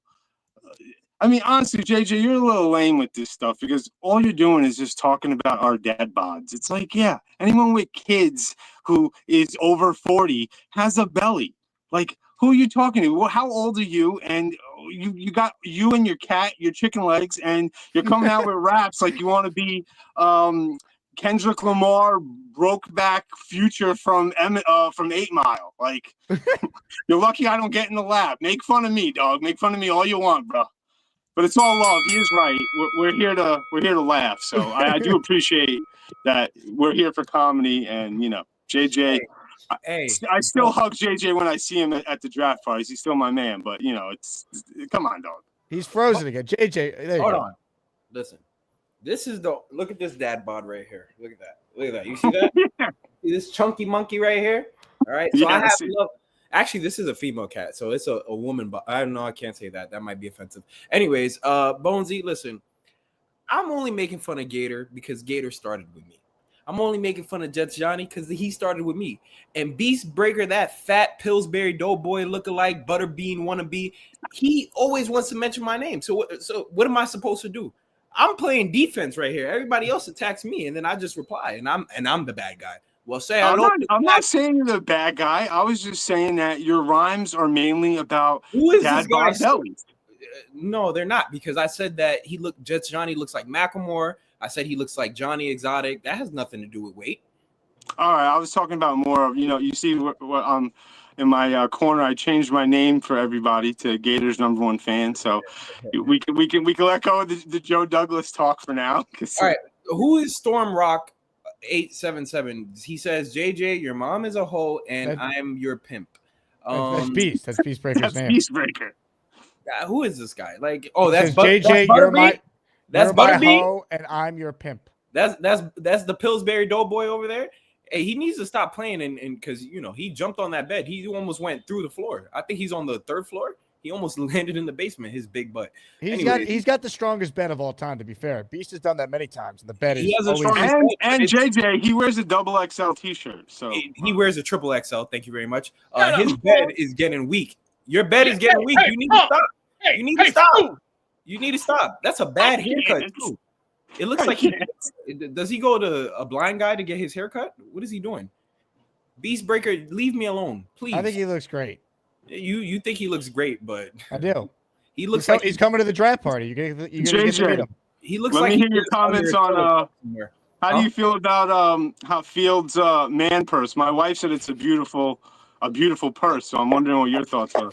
Listen, we can make jokes about Justin Fields, but when he's rushing for 90 yards a game, he's rushing for 90 yards a game. What about his slippers, JJ? Should we be concerned about his slippers that he wore today? Let me see the picture. Let me see it. I'm pulling it up. Woo!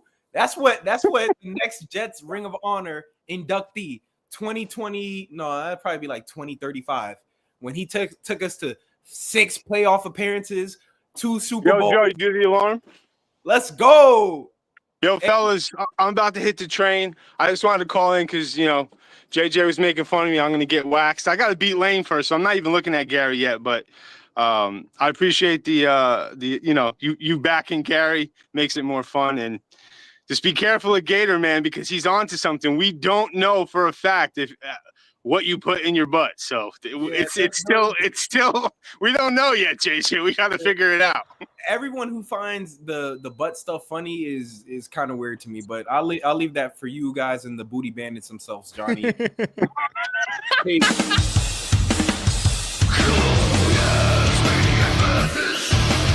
Who's gonna be the best of the bunch? ASMANIAC Madness. You get to pick the ones that make the show rock. Who's the king? As a Jew. Oh my God. Remember, JJ said it first. Justin Fields will be in the Jets Ring of Honor someday. So today was day 1 for Fields. He's got his man purse and his slippers on. And Jets football is back. Please hit the like button if you haven't. Roseanne writes in that tomorrow's matchup is the JD Truther versus the Knoble Truther. And that couldn't be more well said. I'm having an issue with the graphics. There it is.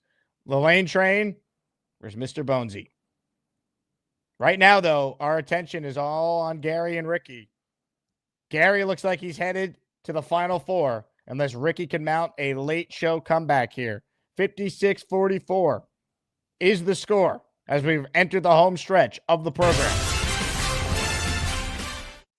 More of your calls right now. This guy has a brand new emoji to his name. Purple Belt Mike joins us. PBM, how we doing? What's up? Is this what you've decided? You've settled on this? This is it? I love it. Yeah, it's good. It looks good in the chat, so you can see it. As long as you're happy with it. I love it. But yeah, shout out to Snowball. His was awesome.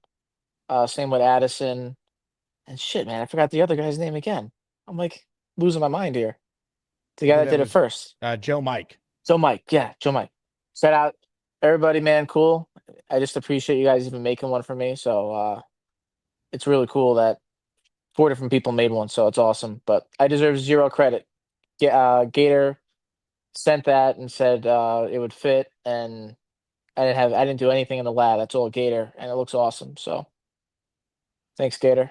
You are our Batman, PBM. You really are. Anyway, you don't like the White Lotus finale? I don't want to spoil it. I don't know. I just felt like they rushed certain things, like certain storylines never made any sense. I thought it was awesome because it had a lot of but the ending with the family, like I wanted to. I don't. It's tough to have. I'll have this conversation with you on Discord. I don't want to do it on air, but like it's like because it's hard to talk about without spoilers. I don't know. I felt like there were some things they didn't tie up. There was a lot of symbolism in that episode. There was a couple of it wasn't awful. I love just that. didn't love it. I love when there's like symbolism and meaning in certain things. It wasn't Game of Thrones, season ending, but it was. I don't know. I thought we were gonna get more. Yeah, I thought it was actually the best finale out of the 3 seasons. Really?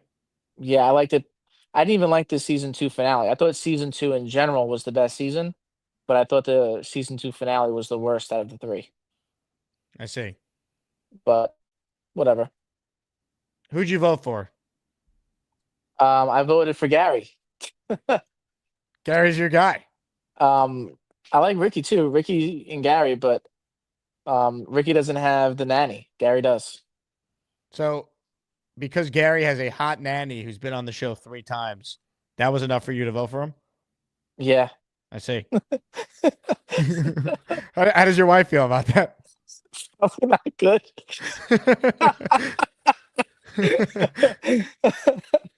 Yep. Well, great call, Mike. I'm glad you got the emoji though. Oh god, it's funny. Ladies and gentlemen, Purple Belt Mike. What a call.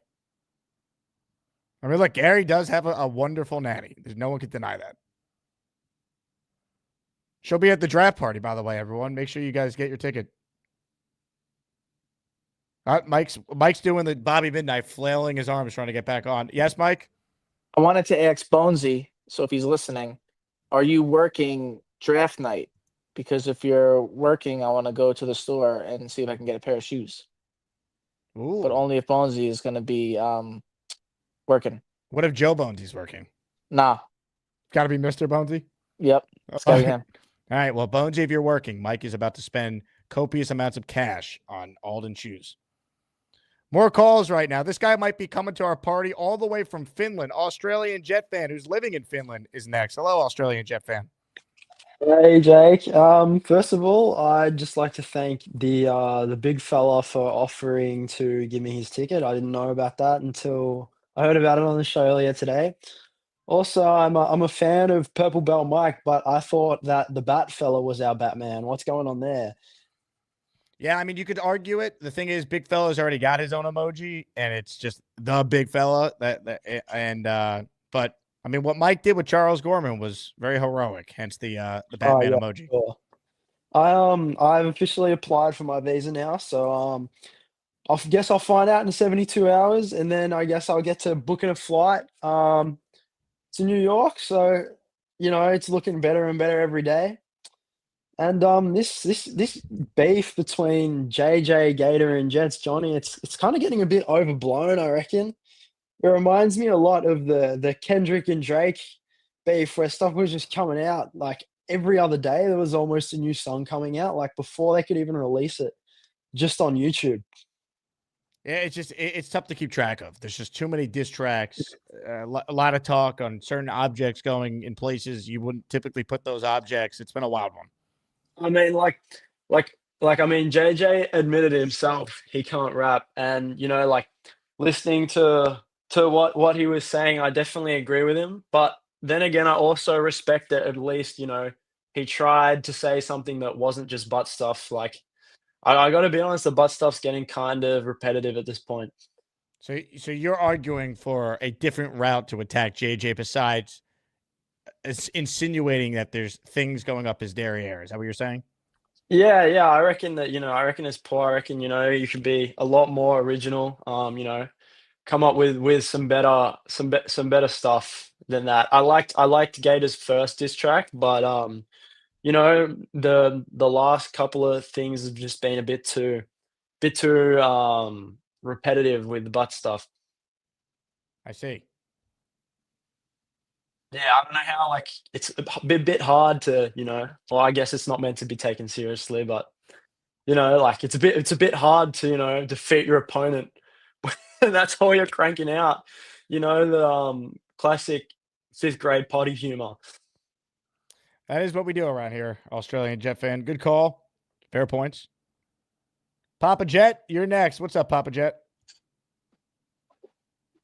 Got me, Jake? Yes, sir. How you doing? I live in the dream, Papa Jet. How are you? Yeah, I know you are. I don't know, Jake. I think my time's coming to an end because I can't compete with ball sacks super glued to buttholes, I can't do it. Are you trying to compete with that? What do you? No, I'm not trying to compete to it. I just think my calls might get boring after people have that all day, But anyways, as far as the tournament goes, I am going to give a shout out to Rickie, because if you think of, and everybody that's left deserves it. That's my, but Rickie, he didn't change. Like, everybody came with funny skits or did this and did that, and they were great. They make you laugh. But Rickie is who he is. He calls in and he talks Jets, and he got this far without adding any juice to it. He just smokes and debates. Yeah. So I give a shout out to him for that. And I apologize, because the last few days I've been kind of in and out, and I know there's a lot of Brees talk going on. But Jake, how does the comp stuff work? Like, as far as you getting comp picks, is it like how many free agents you sign to how many you lose?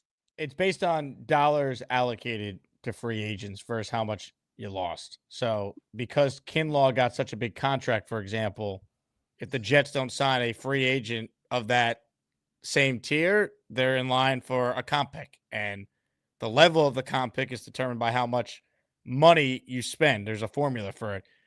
There's an article we covered at the start of the show with Michael Nania. Go and read that article. It's on jetsxfactor.com. It explains everything way better than I could trying to do it from memory right now. Oh, okay.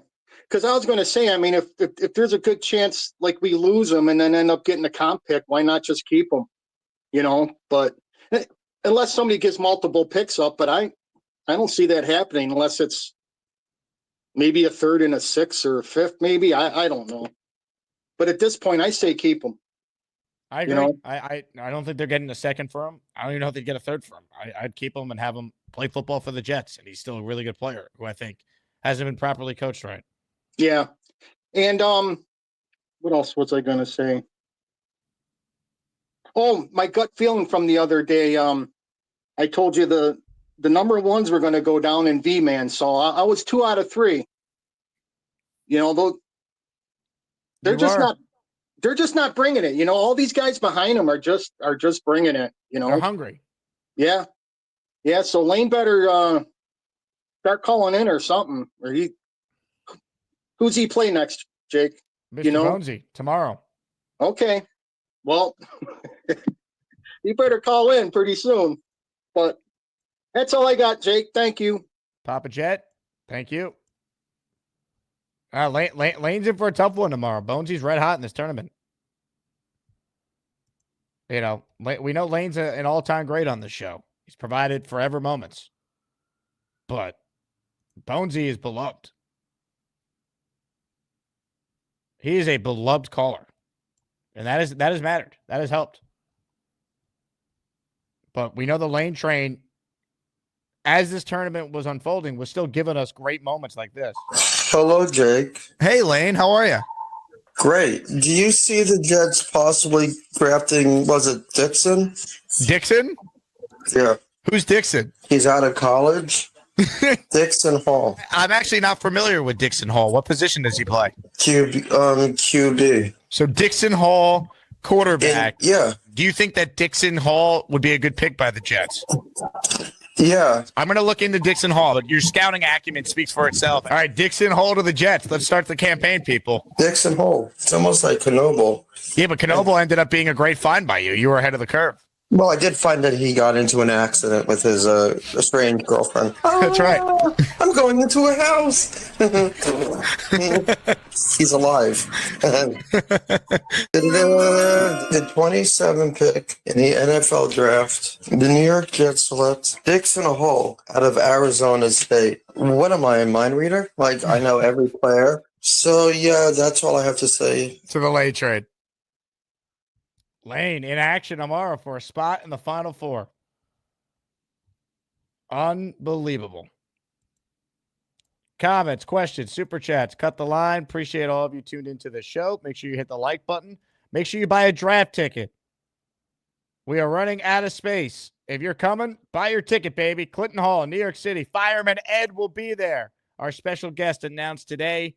We're not done just yet, but Fireman Ed will be part of our draft show, our draft party. Over under on 100 Jet chance. Going to be wild. Get your ticket if you haven't done so.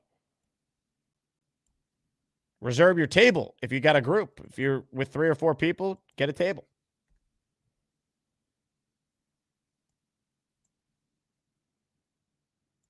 Ladies and gentlemen, more of your calls right now.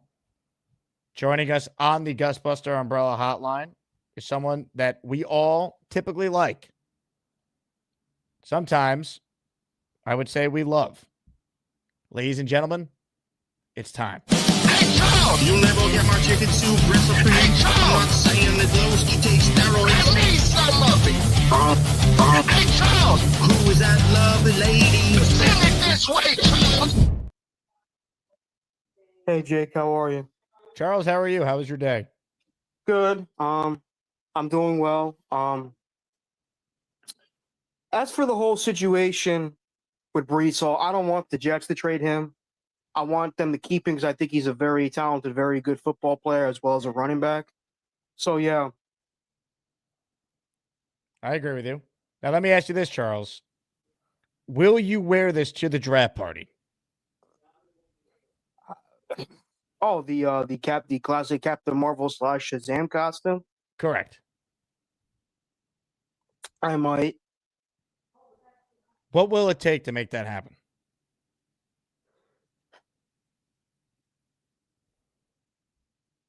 I'll have to think about it and consult with my parents about that. Wait, I might be moved in at that point, so just bring the costume with you when you move.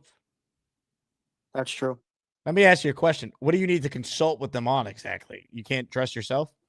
I can dress myself, but it's just that, think about the looks you'd get when you're with Nick Shine on your way to this thing. That would be incredible. Hold on one second. Stay with me. Let's see if I can find the damn thing. Yeah. Please. I'll stay with you as long as I need to stay with you.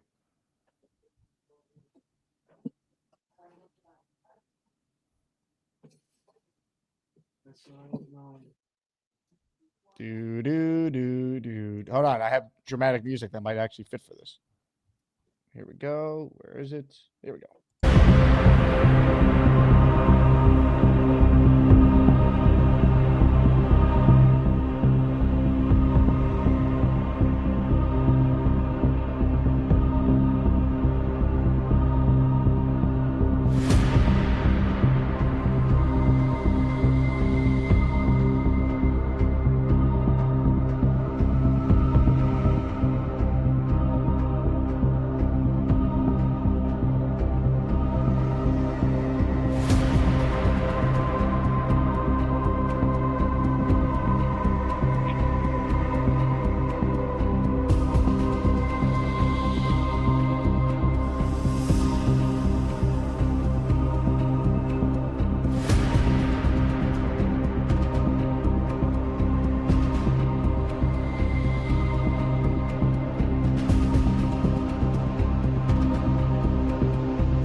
How long is this going to take, Charles? Jeez.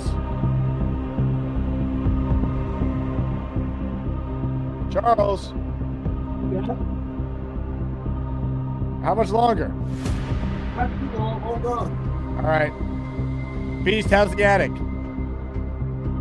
I'm ready. Yep. Ready. We're ready, Beast. Ooh, yeah, baby. Oh, there it is. There's my costume.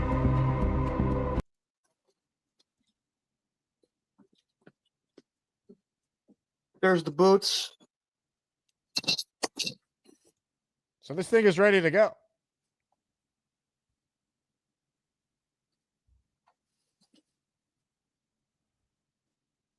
Here's the costume and the cape. Think about it. If you dress up, you definitely won't be the only person dressed up in a costume. Fireman Ed's going to be dressed up as Fireman Ed. Well, that's not his costume. That's his actual. What do you mean? When he puts the helmet on, he's Fireman Ed. When the helmet's not on, he's just Ed. True. It's like when Clark Kent takes off his glasses, he's Superman. But when he has them on, he's Clark Kent. Yes, Jake, I think everybody knows that. Not everyone.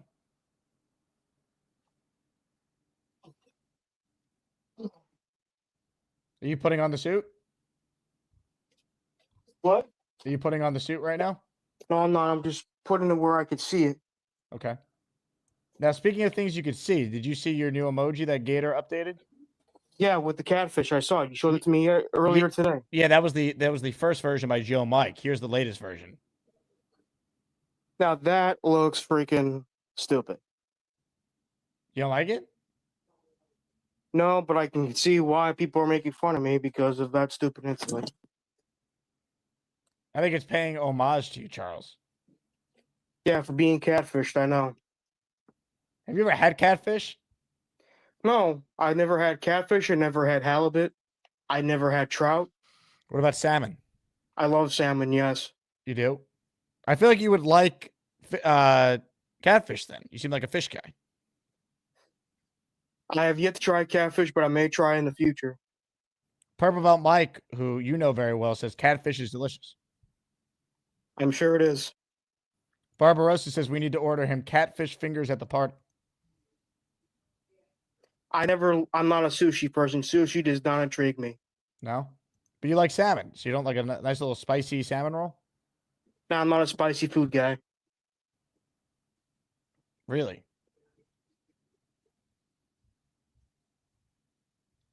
So, but you're a big fan of Mike Trout? The player, yes. I think he's one of the best players in baseball when he's healthy. What about the fish? I've yet to try it. I would like to try it someday. Okay, so you haven't had it yet. That's correct. I see. How about lobster? I love lobster. I like crab. Shrimp? Yes. Crawfish? I never had crawfish. do There's a lot of seafoods I would like to try out one of these damn days. Barbarossa wants to know, did you get the $20 that he sent you? Today or a while back? I don't know. He says on Venmo. I think you did, yes, and thank you. Beastbreaker wants to know if you like fish sticks. I'm not a fish stick person, no. No? They do not intrigue me. Dave Brigger wants to know if you enjoy bland food. I don't enjoy bland food, Dave Brigger. I don't know if that's supposed to be funny or not. I love spaghetti and meatballs. I love penny vodka. I love ravioli with stuffed mutton ravioli with either lobster meat, spinach, or cheese, that type of stuff. Bonesy writes in, Charles, the Asmaniacs came to your rescue during some tough times. LOL, just smile at the jokes and be lighthearted. We love you, buddy. You're the best. Thank you, Mr. Bonesy. He's going up against Lane Train tomorrow, right? He is. Well, for that, he's getting my vote. Wow. What if Lane writes the same thing right now? I don't know. So he wouldn't get your vote? He might. They see. both may. I obviously got to vote for one person. I can't vote for two dudes. Who'd you vote in the Gary-Rickie matchup going on right now? I voted for Rickie because obviously he and I have very close. We're very close friends. He's been very good to me. I've been very supportive of him. He's been very supportive of me. So, he's appeared on my channel a lot more than Gary has. I mean, nothing disrespect to Gary. I know he's a good family man. I know he's got a. How do you know he's a good family man? It's the way he talks to his kids. I see that when he talks to his kids on camera. What did you think of him revealing? Well, Decker kind of revealed that she thinks the moon landing's fake as well. There's a lot of conspiracy theories involving a lot of things. Some people think Elvis is still alive. Some people think JFK is still alive. Some people think that, not JFK is still alive, but the whole thing was a conspiracy theory. Mm-hmm. Look, I'm not really a conspiracy theory type guy. When I was growing up, I was raised to believe that we did land on the moon. But it is what it is, Jake. I can't answer that for you. Interesting.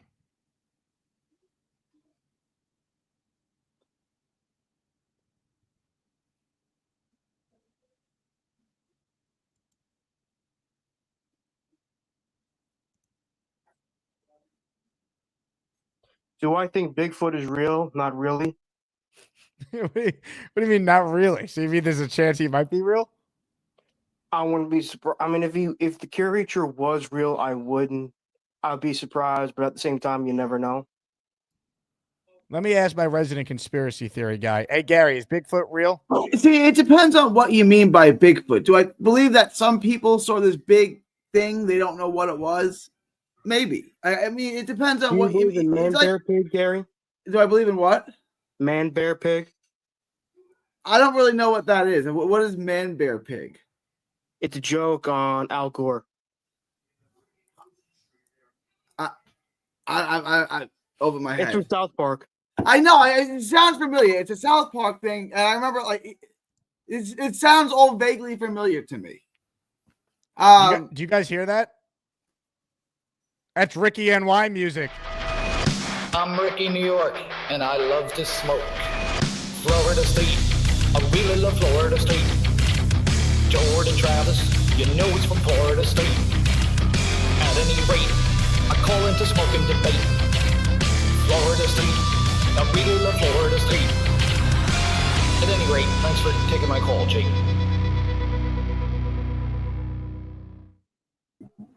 Hey, Ricky, how you doing, buddy? Good, Charles. How you doing? I'm doing good, man. I'm doing real good. Everything's fine on my end. Can't wait for the 24th. Awesome. Congratulations. And Gary, good matchup with you. I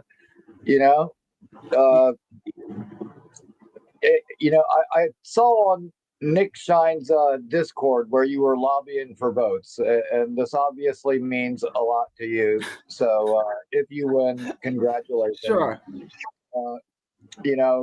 Thank you to everyone, for getting me this far. By the way, JJ, that's not a fat cat. This is a fat cat. That is a fat cat. It's a cute cat, though. Yeah, he's a big old boy. Since he was here bothering me, I figured I'd let him get on for a minute. Thank you to everybody. Means a ton. What Papa was saying before. I just kind of come on and I'm just me, and it means a lot that people appreciate that. As Maniacs have done a lot for me. I'll tell you what. One day, Mikey Midnight called me on the phone and had my wife laughing harder than she's probably laughed in a long time. And he says, "Tell your wife she's a lucky woman. You're a great guy, and she's lucky to have you." And my wife said, "He doesn't live with you." So at any rate, man, just happy to be here. And you know what, for any of us to have made it this far, it just shows that the community appreciates us. And I'm glad I can offer something and bring something to the table. Bravo. Rickie, you're the man. You fought incredibly well in this tournament. I mean, wow. I mean, you took down some heavy hitters en route to making the Elite Eight. I mean, wow. So, testament to you. You dominated Dark Knight Steve, who's a great caller. You dominated Mikey Midnight. You dominated Jay Quest. That's an impressive tournament run for Rickie NY. Well done, sir. Well, like last week, I had that intro song that Gator made for me stuck in my head when I was at work. And that's only happened one other time. And it was the chicken pasta song. It was driving me nuts. I was like trying to listen to something else to get it out of my head, but I just kept singing it. It's just so damn catchy. So if anything, me and Gary probably have the two best Gator songs of anybody. So anyways, great fight, great matchup. And once again, thank you to everybody. Go Jets. Give it up for Rickie NY. Chicken doesn't go with pasta. Don't you know it's disgusting? Chicken can't go with pasta. Why? Because of the texture. Instead, go get yourself pizza at the closest Shell gas station. Cause chicken don't go with pasta. I just discovered dogs are pets. Look at him. That's the look of a man who's advancing to the Final Four. Gary officially has won the Butter region. Da, da, da, da, da. Poll is officially closed. Gary advances.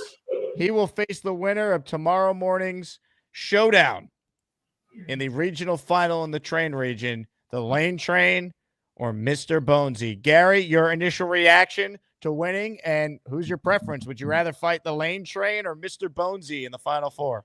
So first, I just want to glorify God. I do all things through him, and I'm just his vessel, so he can use me however he wants, and may my good works be a glorification to him. Who do I have? Who would I prefer? Yeah. Ooh.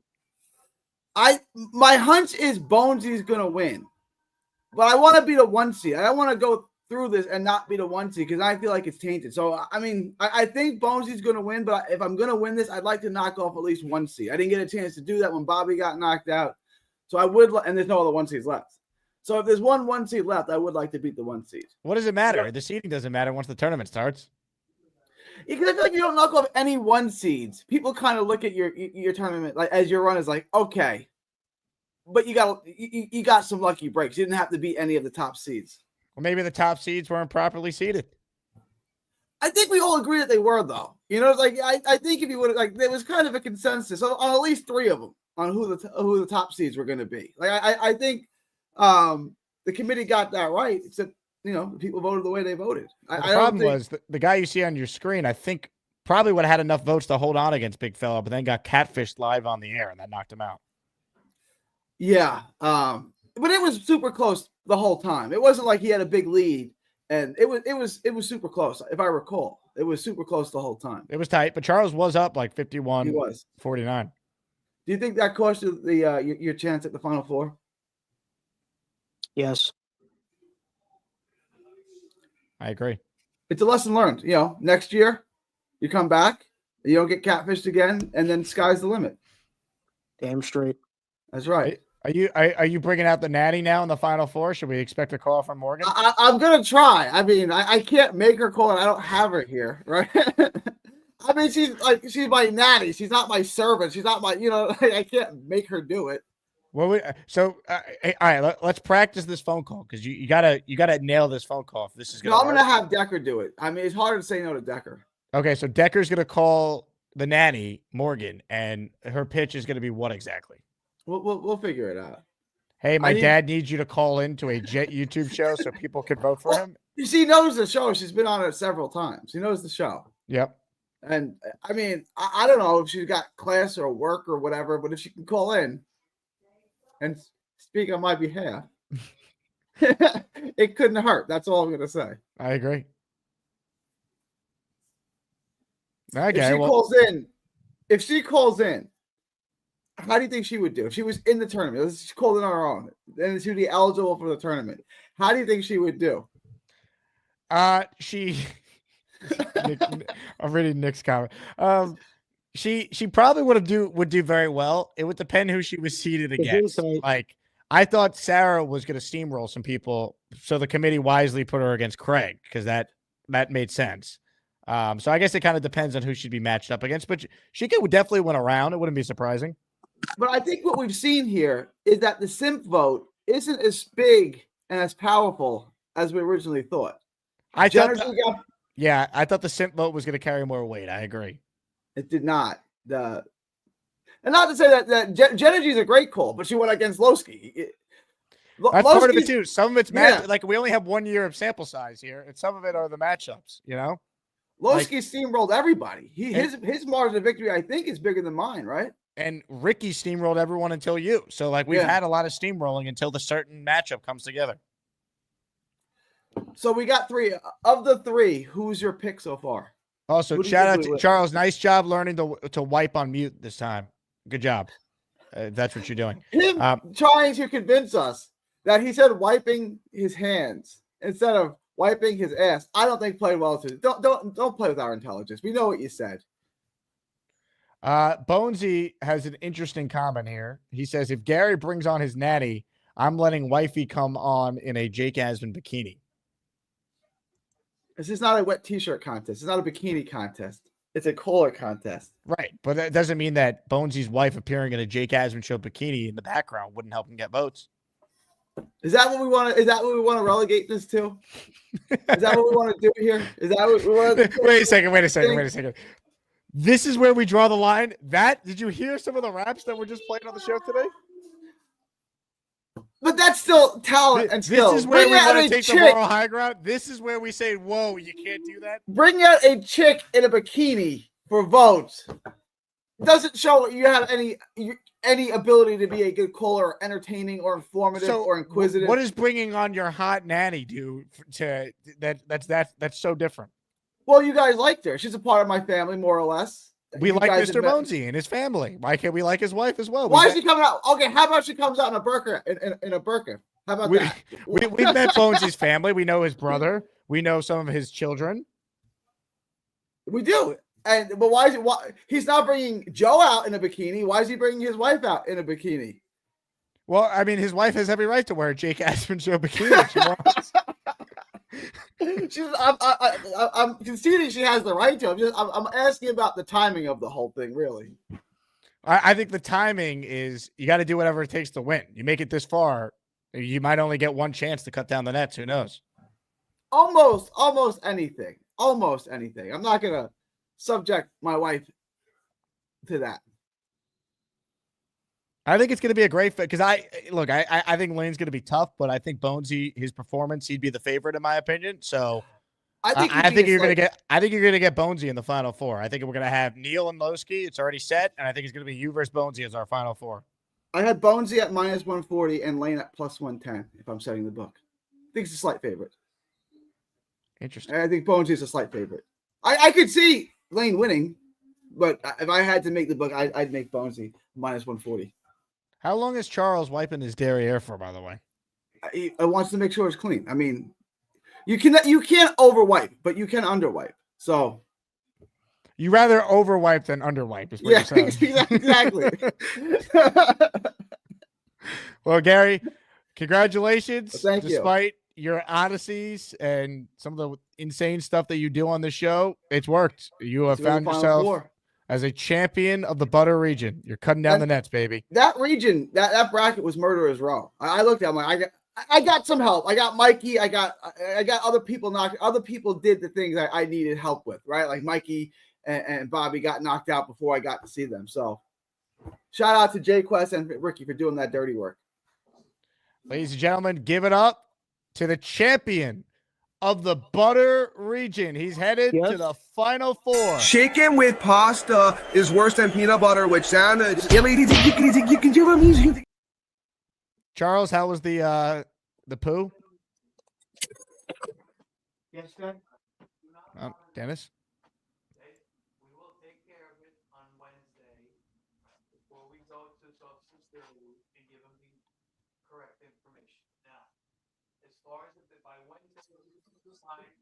Charles? It sounds like there's some important stuff going on there. Charles, you let us know. All right, I was going to end the show, but I see Hep called in. He's flailing his arms like this. Hep, what do you got for us? Make it quick. Okay, this is some idea for Gary. If you want some votes for the next one, tell him to get a big bowl of chicken and pasta and eat it right on the station. Wow. Or, honestly, Gary's got a lot he could do because on that theme, he should just go and eat some gas station pizza, too, during his call. That's for the next round. Okay, that's it, Jake. Hep, appreciate it. Nice call. Charles dropped offline, so we can't follow up on Charles, what was happening there, but I can do this. Ladies and gentlemen, let's head to the lair. Would you silence, or should I do one of these?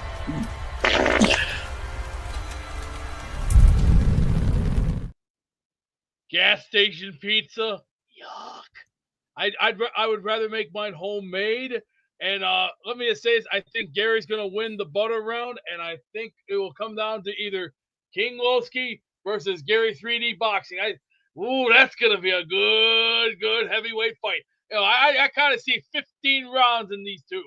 They're gonna trade punches like, you know, Evander Holyfield versus Mike Tyson. It'll be a great fight. I think what we should do, put it on HBO Sports and let me get in the ring and just do my. And now, ladies and gentlemen, live from Madison Square Garden. Let's get ready to rumble!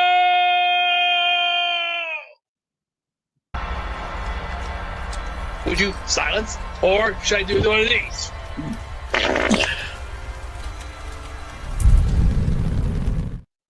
I can't think of a better way to end the show. What a moment. Tomorrow, Bonesy versus the Lane Train. The final spot in the Final Four is up for grabs. Who you got? We have 3 of our 4 Final Four set. Now we need to know who's joining King Lowski, Neil, and Gary in the first ever Final Four of ASMANIAC Madness. Please buy your draft ticket if you haven't. Fireman Ed's our big announcement today. He's joining us. The Jet Chance will be everywhere. It's going to be crazy. You get a chance to take a picture with him, me, any of the ASMANIACs that will be there. It's going to be a great night.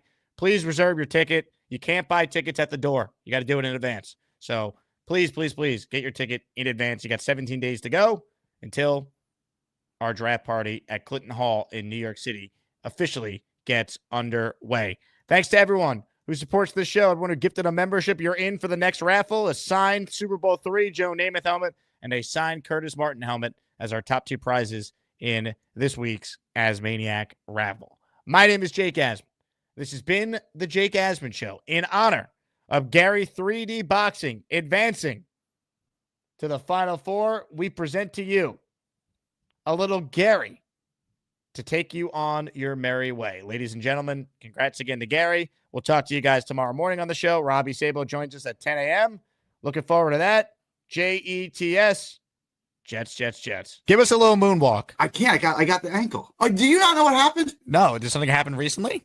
Yeah, when I was in New York, I got hit by a car. Is there security footage of this? Can I play it on the show? So they would probably have the footage. I mean, what am I going to do with it now? Gator's already working on a production of this. So yeah, I think that's why I didn't want to bring it up. I'm going to play a drop, and then that's your cue to make a face like you got hit by a car. You ready? All right, I'll do it. Here we go. Ready? And Gator writes in, can he throw the headset off and vomit? Now there's a gas station over here. I'm gonna go get some pizza and see if they have any butter to put on